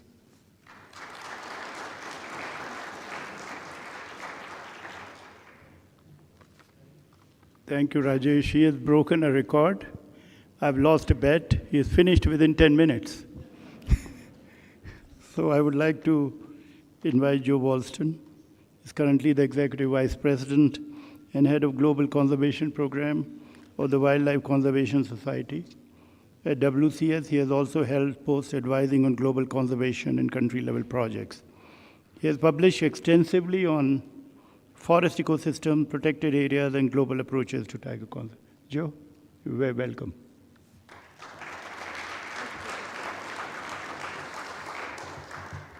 Okay, thank you very much. Your Royal Majesty, the Government of Bhutan, ministers of the range state countries, representatives of your governments, thank you very much. I'm going to promise you 2 things before I'm terrified of going over 10 minutes, so I will stick to that. And the second one, I will not be talking about WCS. So my job today is to talk a little bit about what you have heard today and the age of recovery, because I think that's where we're at now. And we need to talk about how we are going to do that. So again, I'm not going to tell you about the numbers, because you've heard that before from more qualified people than myself. You've seen this chart before, and we're celebrating a time that we didn't think at some point we might ever see, a recovery of tigers. But a point of caution. Tigers are going up in some countries and have been completely lost from others. We are a community. I think it was said beautifully by Her Majesty the Queen. We collectively are a tiger community. Every time we lose a tiger from a country, it gets extirpated. That is our failure. So we see countries succeeding, but we also see failures. And we must recognize that sometimes the collective number of tigers hides some of our failures as well. And we must make sure that success looks like not 1 or 2 or 3 countries holding tigers, but all of the range states now, current and past. And I'm going to skip through this. And this is the map the pressures we see and the map we see today. Let me just tell you why this is first of all, sobering map, and let me come back to it again at the end of my presentation and tell you why it can be a positive map. So the light green is a historic range. Tigers roamed from, as we know, the Caspian Sea all across to eastern Russia, right down to Bali. And now they are the red, the orange, our current range, and even within that, very sparsely populated, and the green is the unoccupied habitat that still remains but with no tigers. For a species, as you've heard, it's gone down to 3,000 at one point, 3,500 at one point. For iconic species, there are more in captivity in the United States still in the whole of the wild. That's unacceptable still. But the foundations upon which conservation is built is changing. Tigers have not changed in 30 years, Asia has. And the context in which we're doing conservation has also changed. Countries have changed. Countries have progressed, have achieved remarkable progress in the last 30 years across Asia. Remarkable progress for their people, remarkable progress for their economies. And I'm going to skip through this because I am going to speak to 10 times, but to 10 minutes. But I want to just make sure that you understand that for us, if we don't capture what is happening at the global level, at the national level, that we're going to fail to take the opportunities of recovery that are there. Because what's needed to conserve a species when it's headed towards extinction is different from what's needed for a species when it's recovering. In Europe now, we destroyed most of our carnivores decades, if not hundreds of years ago. We now see them coming back today, wolves across Europe. Bears across Europe in large numbers across countries that never imagined it would see them again. Because we did two things. We did what countries like India and Thailand and others and Bhutan have done, which is prevent extinction. And then the broader conditions of their countries shifted in order that recovery happened without the role of conservation in particular. So it went from bottleneck to breakthrough. Every person, every country, every species could be mapped across this chart. Think about where your country is, where your site is, where your species is. Everywhere is along that chart somewhere. And for some countries in Asia, they've got the tiger through the bottleneck, and we should celebrate that. And now it's recovery. But some countries are heading towards that bottleneck still.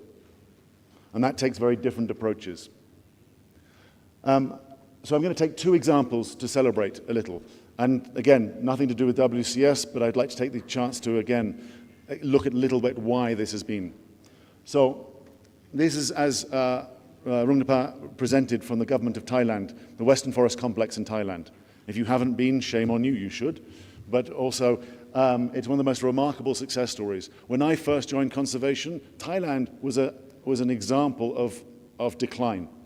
We're losing most of its forests outside protected areas.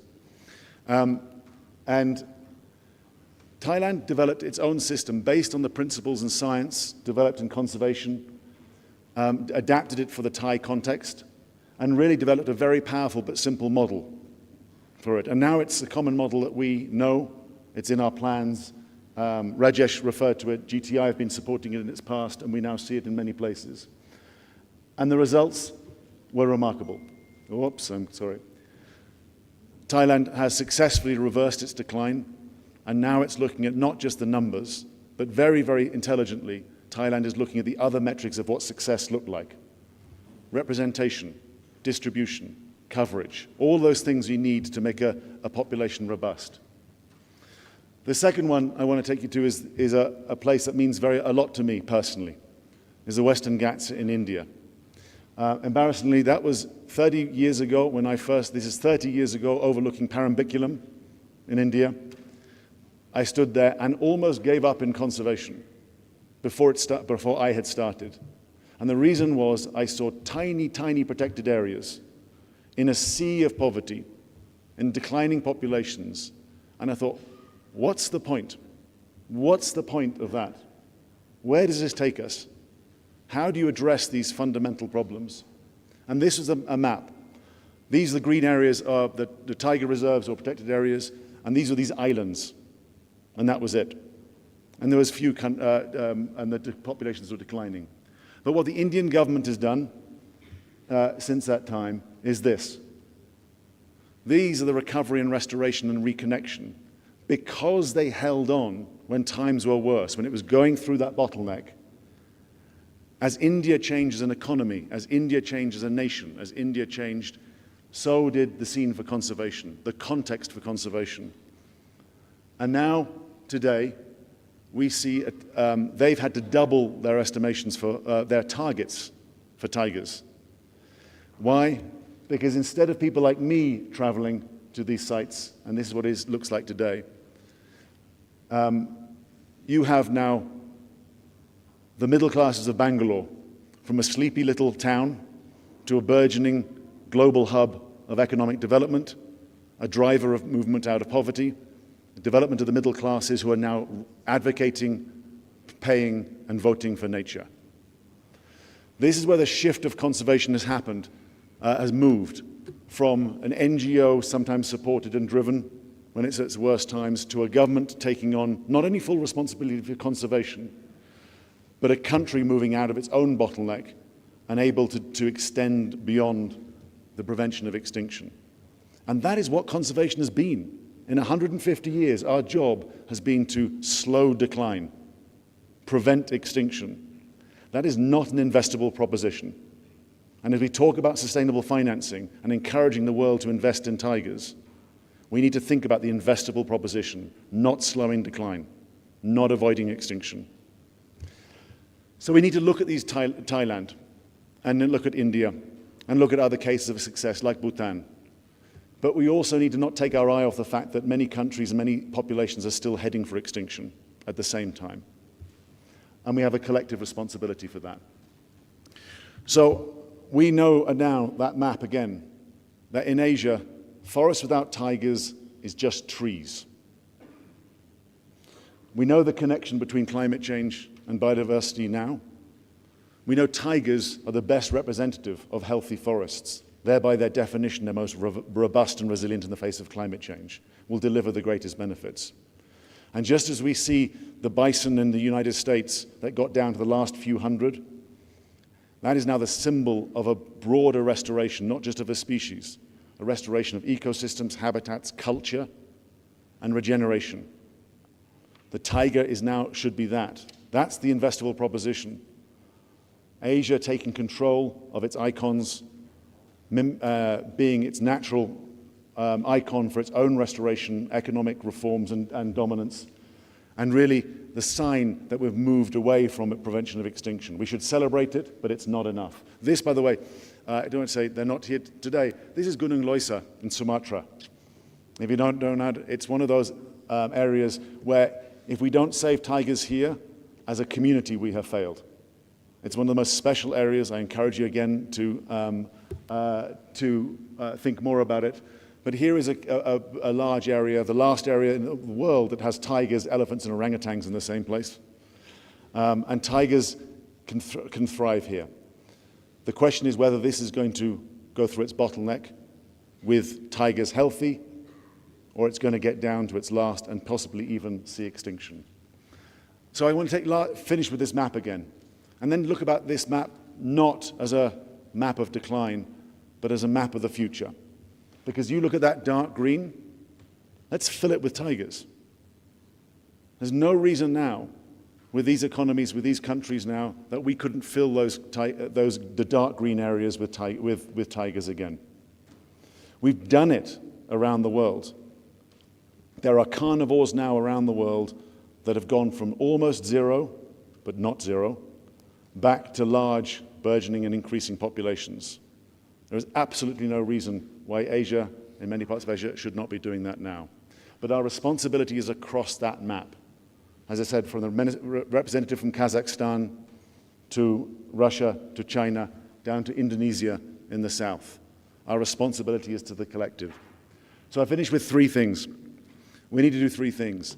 We need to worry about those places that are not succeeding. We need to worry about those places that are still on the edge, because they are at their tipping point and they still need this support that is being encouraged today. And we need then, secondly, to understand, though, where those have gone through the bottleneck, what are the bigger drivers of opportunities we should be holding on to? Because it's not just going to be philanthropy. It's not just going to be carbon. It must be those societies, those people I showed you outside Bangalore. Now the biggest market for wildlife lenses for Nikon, the population of Bangalore. They're going to be the people who drive not just the 3,000, the 500 or the 5,000 we've got at the moment. They will drive the next doubling of tigers in places like that with the support and leadership of the Indian government. And then finally, if we are to get the money, if the governments, if the communities are to get the money, we must communicate and inspire a vision for what that tiger is going to be, moving away from prevention of extinction alone for the species, to examples like Western Forest Complex and elsewhere as a proof of concept. And we must communicate that positive image of conservation. Conservation must change from being the discipline of slowing decline to being the discipline of success. And I think of no better example than many of you have been involved in the success of the tiger. And we must do that now, again, from Kazakhstan to Indonesia to China. And with your help and your effort, we're going to make that. But let's fill that green now with tigers, and let's be here again, back in Bhutan, at the invitation of the government, and let's be celebrating those 10,000 tigers. Thank you very much.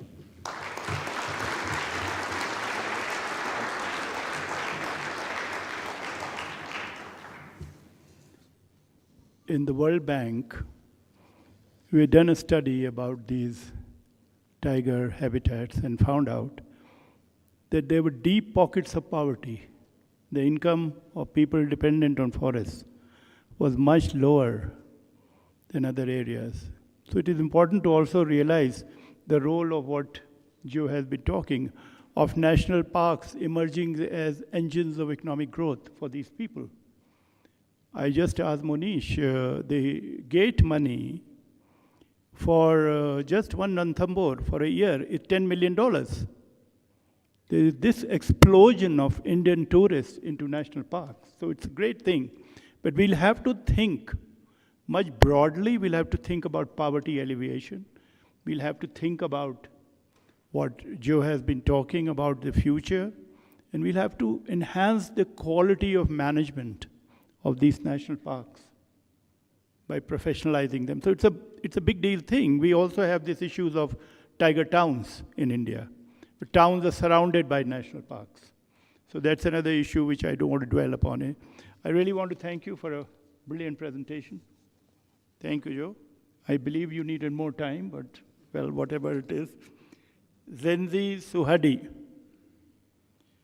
Zenzi Suhadi is the director of WALI, the Indonesian Forum for the Environment, and he will speak specifically about efforts to integrate IP and LCs into biodiversity financing efforts in Indonesia. His presentation will include a discussion of recent WALI involvement in the Nusantara Fund, Indonesia's first direct funding mechanism that channels climate and environmental funding directly to IP and LCs.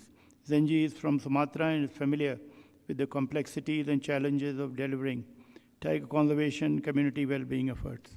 Very welcome, Zenji.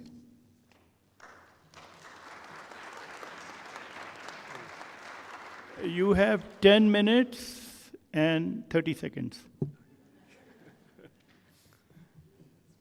Thank you.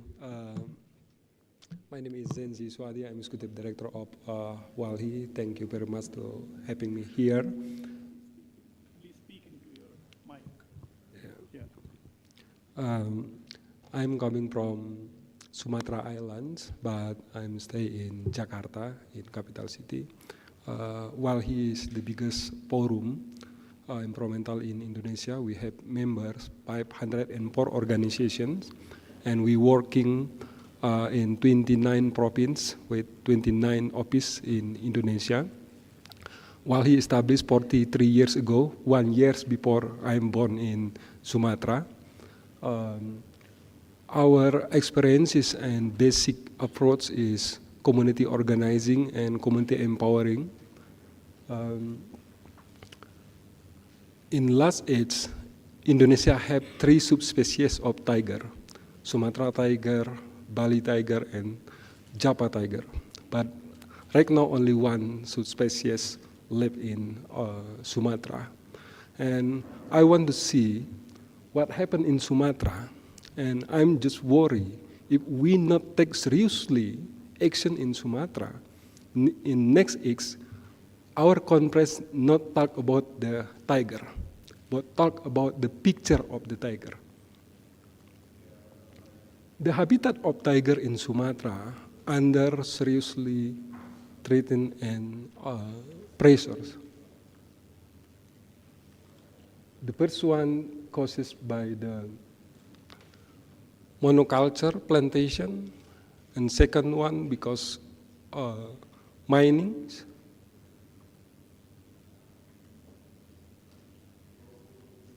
And the third causes timber plantations.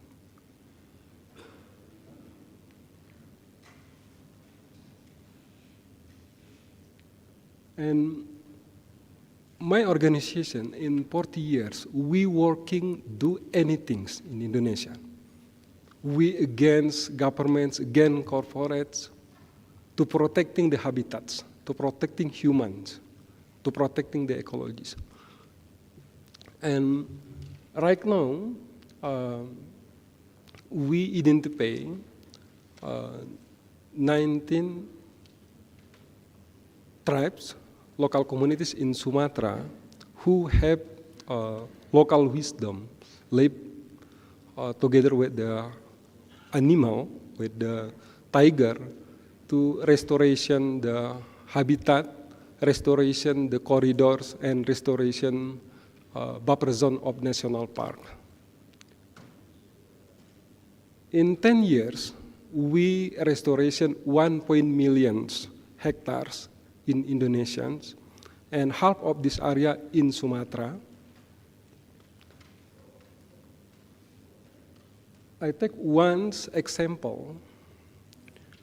By investing together with the local communities, $1 million USDs, in 6 years, we growing the economy until 4 million USD in 6 years. Besides this, you can see what the change in the habitats. Besides we growing the economy for local communities and indigenous people, we also growing and increasing capacity of the forest to absorb the carbons. But here we not sell the carbons. For us, the carbon is bonus. Our target is how we can recover the habitat of the tiger and recover economy of the local communities. Why? Because in Indonesia, every 40 years, our population increasing by 2 times. So we need lands also 2 times. So our challenge is how we can increasing economics, but not increasing need for lands. From here, we increasing profit, benefit to the local communities 3 times than 5 years past. Only in 6 years. So in the future, this is one key, I think, if we want to increasing restoration the areas, restoration the corridor of the tigers, restoration the habitat of tiger, how we can improve and give the chance, opportunities to local communities and indigenous people to influence. We cannot depending with the government capacities in Indonesia. Why? Because the capacity of the government only can guard 1% of the areas forest in Indonesia. We have 192 million hectares forest in Indonesia. And the capacity of the police of the state in Indonesia only can guard 7,000 hectares forest. So if we want to protect the forest more in Indonesia, we should involve the local communities in indigenous people and give the chance with the economics.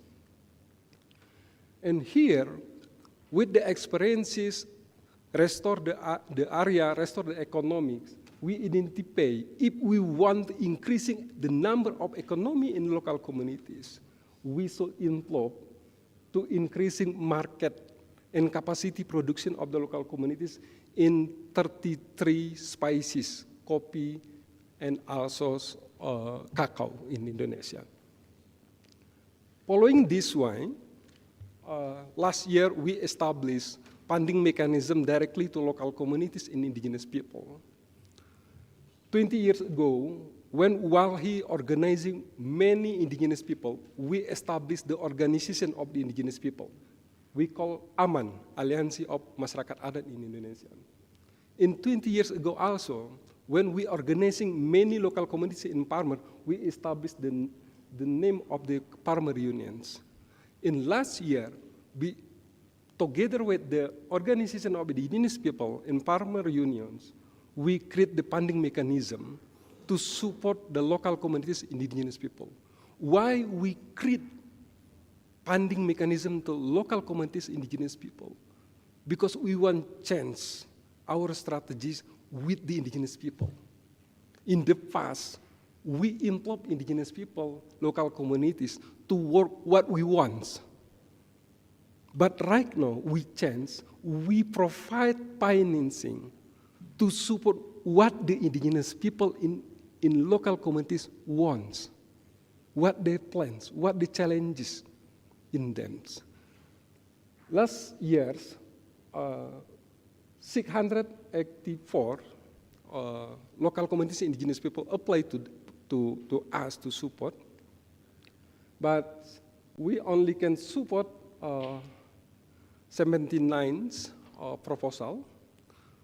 So we have big gaps to support all of the indigenous people, local communities, Indonesians. But I want to say that we have opportunities to involve local communities, indigenous people, to protect habitats, to create new situation. Because I know that in many times, between the conservation mission and social movements, mission Indonesian, we have conflicts. In many times, I'm working with local communities, they have conflict with the national park. They have conflict with the organization conservation. But why I'm coming here? Because we cannot growing the social movement in local communities, indigenous people, if we not conservation the habitat, the animal. And we cannot growing the conservation mission if we not involve the local communities, indigenous people. So I think this conversation, this conference, this is one way who in the future we can see between the conservation mission with the social movement can together workings. I'm coming here. In 20 years, I'm working in environmental organization. I'm never talk about the conservations. But in 10 years, I'm involved to save 70 million hectares in Indonesia by moratoriums. So this is the reason why I'm coming here, because the conservations and the social movement to us to see the future better than right now. Thank you very much.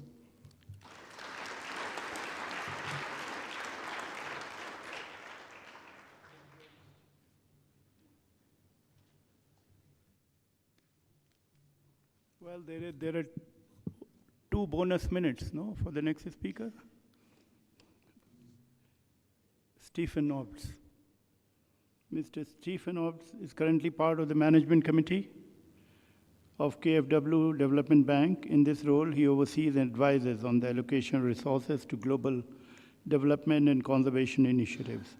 In particular, he is responsible for development finance across Asia and Europe.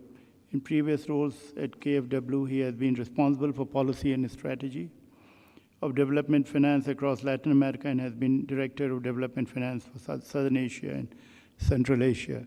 Stephen, we want more money into Southern and Eastern Asia, okay? So please come up here and give a clear commitment in the next 10 minutes.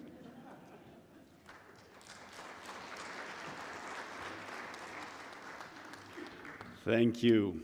Well, Excellencies, distinguished guests, ladies and gentlemen, it's really a great honor for me to be here at this conference on sustainable finance of tiger landscapes, and I think this conference comes just at the right time.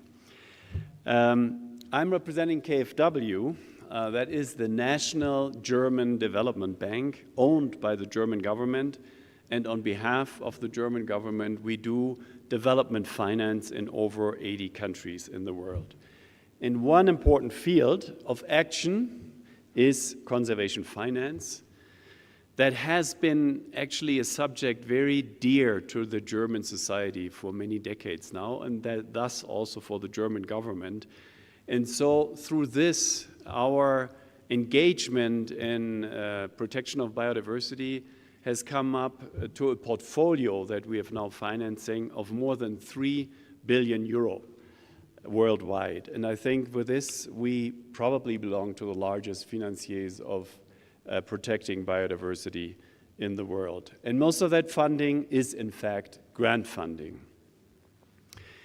So one example of the engagement on behalf of our government is the protection of biodiversity in the Integrated Tiger Habitat Conservation Program, which is managed by IUCN and implemented by NGOs and government agencies in 6 countries. And that works through calls of proposals. And the program received funding of 48 million from the German government for the time span from 2014 until 2027 when the program ends. And I think this is an important contribution to the global tiger recovery program. We have recently evaluated the program, the first phase of it, actually, and it showed really promising results. And I'll just name 4 of them. First of all, the tiger population increased in these 12 project areas from 780 to 980, so by roughly 25%. And here I come to you as my previous speaker, I think evenly important is that 60% of the surveyed communities who live in these 12 areas that were supported report a significant improvement in their living conditions, in their rural livelihood. And some of the key challenges in tiger conservation that we've heard today too, like capacity constraints of the agencies involved, and human-wildlife conflicts have been quite effectively addressed. In fact, these human-wildlife conflicts have significantly decreased. And fourthly, we see a much better institutional coordination at all levels and between all stakeholders. So we're very glad about these results.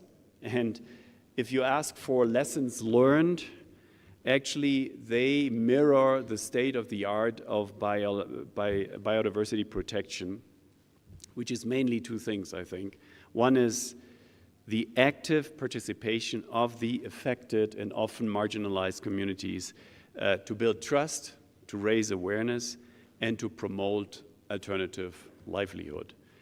And secondly, the great importance of ownership of the national governments, of the local agencies in terms of good governance, and that has been reported to, and in terms of funding from the national sources, definitely. So in short, it is actually not about the tiger itself. It is about preserving critical landscapes and improving rural livelihood. However, an iconic species like the tiger is very important in mobilizing support from society and from civil society and people around. But many challenges remain to protect the tiger, and the financing needs for that, to counter that have been calculated at more than €1 billion or billion US dollar needed for the next 10 years. This is a huge number, and it actually reflects the numbers that are in the air on the overall protection of biodiversity in the world. Very large numbers. And the question is, where does this money come from? we need actually a leapfrogging of the funding. And if you look at the sources so far, there's ODA or government spending, ODA spending, that can definitely only cover a fraction of what is needed. And now with the budget restraints of donor countries or major donor countries, it will be even more difficult. And then we have philanthropic funders that are substantially engaged in biodiversity conservation, but what they want to see is also leveraging money or leveraging funds from other donors, from ODA countries. And if that funding is getting scarce, it will be more challenging to source funding from philanthropy. And then we have funding from large cooperatives, definitely. But if you take a closer look, really, in those financing instruments also that we structured, the amount of money flowing into these instruments from private companies is not so much, and it is mostly out of the angle of corporate social responsibility. So this is not really the leapfrogging that we need in funding. Now, what actually makes me quite optimistic, though, is that I think really very recently, and through the COP in Montreal and in Kunming, there is a rising awareness of really what the destruction of biodiversity also means to the economy on a micro level and on a macro level. So companies are getting a lot more aware that the loss of biodiversity actually affects their business very directly. And they are trying to reduce their footprint on nature. And the finance institutions like banks, like us, we're also having, since we have these in our balance sheets through the loans to these companies, we also realize a lot of more risk coming through the loss of biodiversity. And it's now even become a very crucial issue for central banks because they fear of the financial stability, and for the regulators. So there's a lot of discussion on new regulation. So when companies in the future want to try to reduce their footprint on nature, to be at least nature neutral, and even if they do a lot with best effort, they will still need some compensation. And here, I think, is a potential in the future for projects that are working on preserving biodiversity, that they can gain funding through emission of the certificates. And I think there's still a way to go. It's quite a complex issue, but I think this is an issue that's a field that we can follow. And I think in this process, in the time to come, it will be important. We as development banks and also large NGOs in this field of conservation, they will have an important role to play, and that is the role as a risk mitigator, and by the same token also to reduce transaction risk. So I think it is the time to move closer together. Financing industry, companies, private companies, NGOs, to come together and to find a way forward in this way that I said. And I think this conference is an excellent opportunity for that, and I'm looking forward for the discussion that we'll have tomorrow, because tomorrow I think we'll dig a lot deeper into that area of private sourcing for conservation of biodiversity. Thank you very much.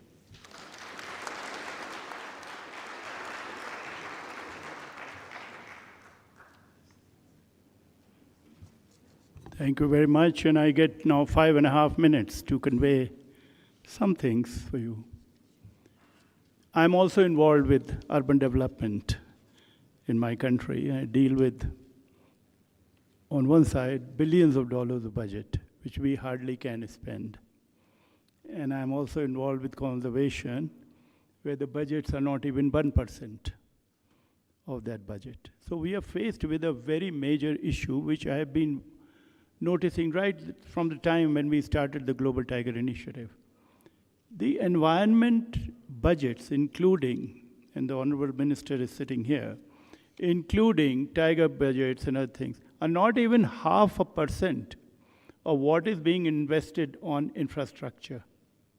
And a lot of infrastructure is linear infrastructure. It is urbanization.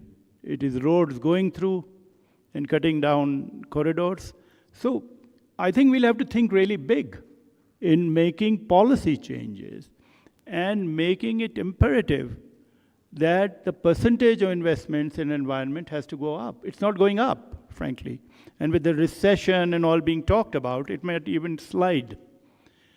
So one issue is raising these $1 billion. But the other issue is to, as Carlos had said, make some very significant policy changes, institutional changes in the governments to really make it a serious issue. What I like about Bhutan is what Her Majesty speaks, what their Prime Minister speaks, they mean it. They don't just talk and go away. They mean it, they follow it up, and that is the great possibilities and potential exist here. But we'll have to think really big if we really want to get out of this gridlock in which conservation is stuck. That we are struggling to raise $137 million, which if you look at one state urbanization budget is not even 5% of that, which we are struggling with. So that is one issue. Few issues I'd like to convey before I end. If there have to be policy changes in the way incentives are there for bonds, in the city bonds, we get an interest subvention of 2 to 3% in India. So if the bond from the market gets a 10%, we get a subvention of 3% and comes to 7%. So very viable to do a bond. So any of the countries which are looking for bonds should think about interest subvention. There is also sales tax and business tax exemption and deferments, which countries are allowing. So if you are investing, it's not just about CSR. If you are investing big monies, there should be some policy that encourages investors, encourages industry. In India, we have created an India Wildlife Business Council. This is a platform to bring businesses, industry, and everybody together. It's a great platform. We want to move it forward. We want to scale it up, and there are possibilities. And I think coming from here, evolving from here, we should move in that direction. We must insist on smart green infrastructure. The National Highway Authority of India is threatening to make roads right through our forest. We are fighting it. There has to be an acceptance in policy for smart green infrastructure. So what I'm trying to convey is not just about financing. It's about large financial changes. And lastly, I'd like to say that I was in a G20 panel with Blackstone and others, and they said there is almost trillions of dollars of resources available, but at your subnational level, you don't have investable grade projects. So can you do investable grade projects? Do we have the capacity to do it? Can we build that capacity? Can all the effort that we are going to take forward also helps in building that capacity? Let me conclude by again conveying our support, both technical, financial, administrative, political, in terms of policy, to the initiative that has been taken by this consortium for financing the tiger landscapes. It's a great initiative. I really hope it works. And one thing we must do is to replicate the Bhutan for life. It's a simple model which has proved to be very sustainable. And it has given countries sustainable finance. So thank you very much. All of you have to buy us a drink. Today we are all going there. So for all the effort that we have put in doing this panel for you, so you have to commit before you leave this place, you have to commit to buying us a drink today at the next place. What do you think? It's a good idea? All right, guys. An applause for the panelists, please. Thank you.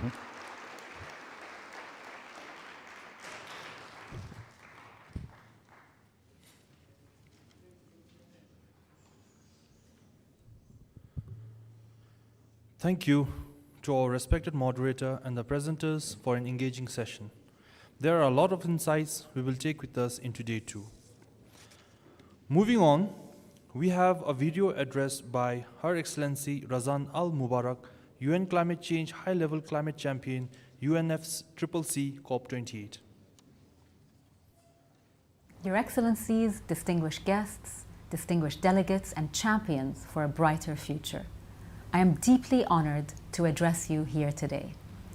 Today, we stand at a critical juncture for the future of tigers and the vibrant landscapes that they inhabit, a future that directly impacts millions of people relying on these forests for food, shelter, water, and clean air. Alarmingly, tiger habitats in many parts of their range are vanishing, posing grave threats to some of the planet's most vulnerable communities.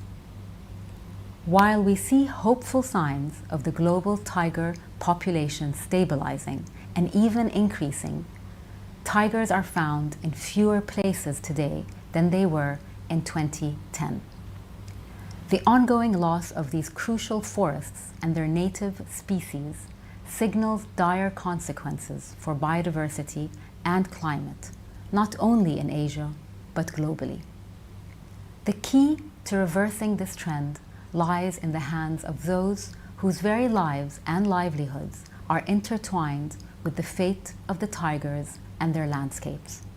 Indigenous peoples and local communities living alongside tigers are pivotal in crafting and executing plans for their recovery, ensuring development is inclusive, equitable, and sustainable. Our youth, unencumbered by the fear of failure, emerge as powerful allies capable of innovation and innovative solutions. Engaging these essential stakeholders as visionaries in strategic planning and equal partners in execution empowers us to catalyze significant change. Investing in the restoration and enhancement of tiger landscapes signifies an investment in the future of entire communities. Our discussions today center on sustainable financing for these landscapes, focusing on metrics and the economic viability of nature conservation.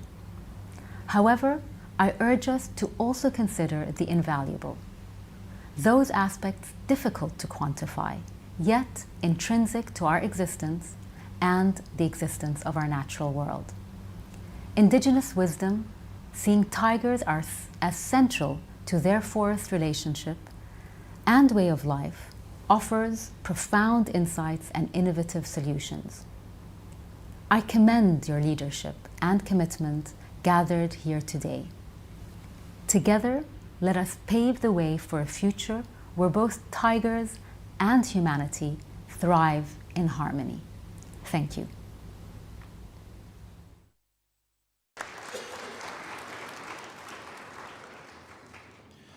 We thank Her Excellency for her message and being a part of this conference, even though she couldn't be here in person today.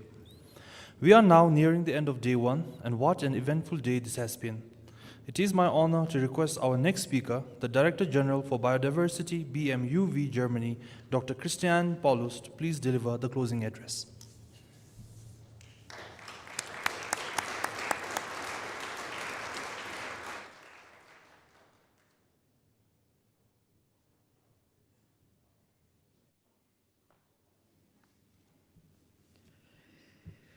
Ladies and gentlemen, dear Tiger Range country government representatives, dear esteemed guests of the conference, friends and colleagues, let me begin by thanking Her Majesty the Queen for her patronage and the royal government of Bhutan for hosting this very important event. I'm very honored to be here today, to be invited and to give you a summary of the findings of today. I come from a country where many people have lost or forgotten their relation and dependence on nature. I think Bhutanese people or people who are here at the conference would not believe me when I tell them how much public discussion we have in Germany on the return of the wolf. People think that even the sighting of a wolf in a distance is a threat to their life, and request the government to change the nature conservation law to shoot wolves and to reduce the number of them, to have the possibility to hunt them, and just because they are not used to live with wild animals and they have forgotten how to live together with wild animals. So many of the stories I heard today were heartwarming to me and give me hope and empowerment to go on with our work in also industrialized countries. We have come together in this beautiful place to share and be inspired on how we can protect the majestic tigers. We had a full day of motivational input, and I would like to wrap up day one for you and look forward to day two of the conference. And I would like to share with you some key takeaways for the next day. First of all, importance of tiger landscapes is undeniable. We began the day by unveiling the iconic image of a Bhutanese tiger. This is a powerful image of the importance of tigers as drivers of biodiversity and ecosystem health.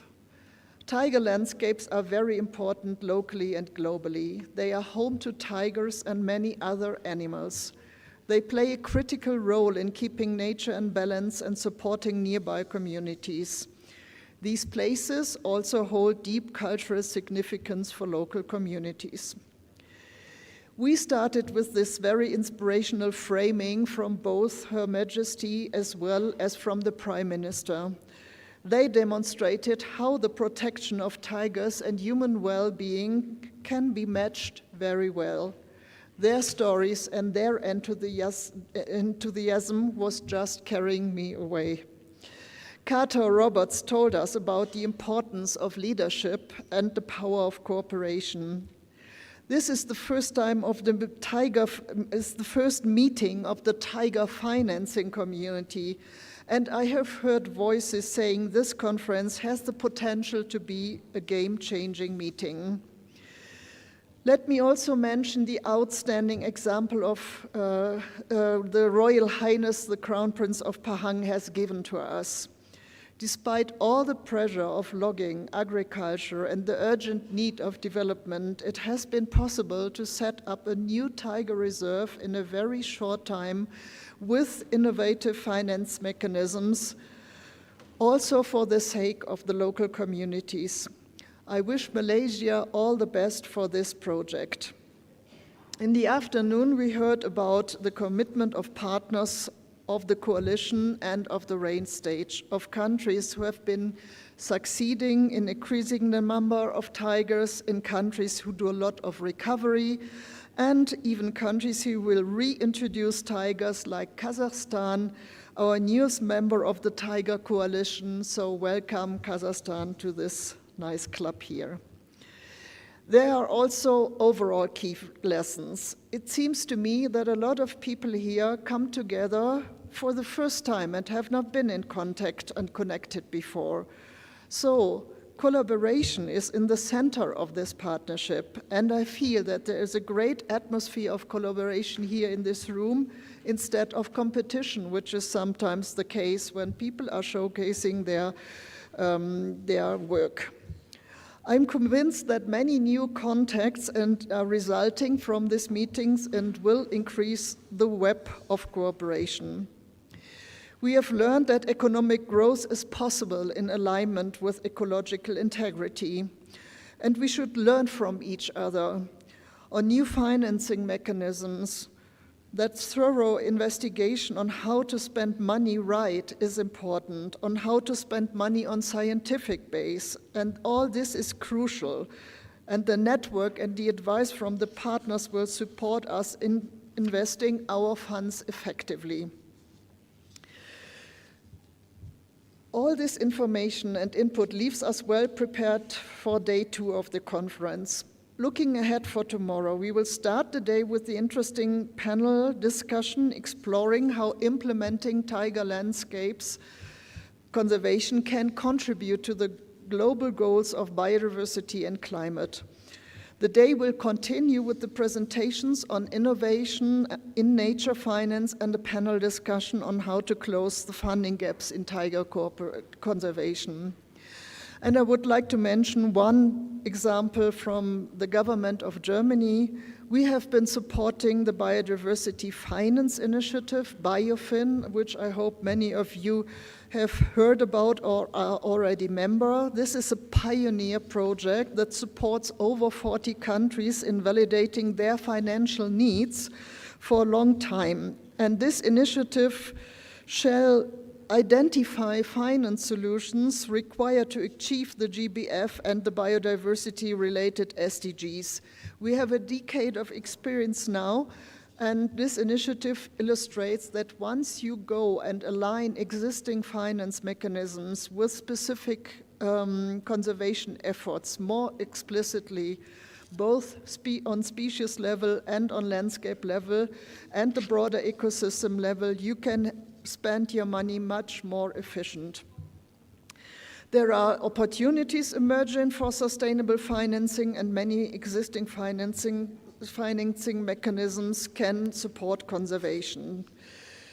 We heard the financing need of $138 million for additional funding per year needs to be catalyzed to secure the tiger landscapes, and the ambition of $1 billion of funding in the next decade should be a sizable contribution to the target 19 of the Global Biodiversity Framework, as Carlos Manuel Rodriguez has stressed out tomorrow. I invite the participants to reflect on today's sessions and bring questions for tomorrow's panels and sessions. I thank the speakers for their contributions, and finally, let me confirm that the government of Germany stands ready to support the protection of biodiversity and remains committed. I wish you a pleasant evening, and I'm looking forward to continue the discussion tomorrow. Thank you very much.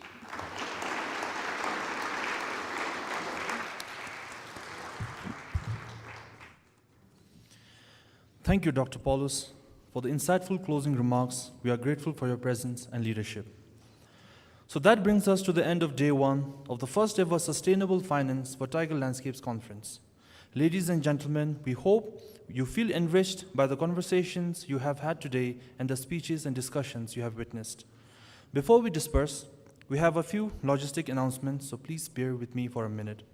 First, we request you to carry your conference ID and any other materials you may have brought with you, as the venue will be closed off after we exit. Secondly, the Tiger Art auction will close by tomorrow afternoon, so please have a look. Thirdly, we are late by almost half an hour, so I suggest we move directly from here to Shoaling Heritage Hotel, where His Excellency the Prime Minister is hosting a dinner. The conference shuttle will be waiting for you at the parking lot. Thank you, have a good evening, and see you tomorrow.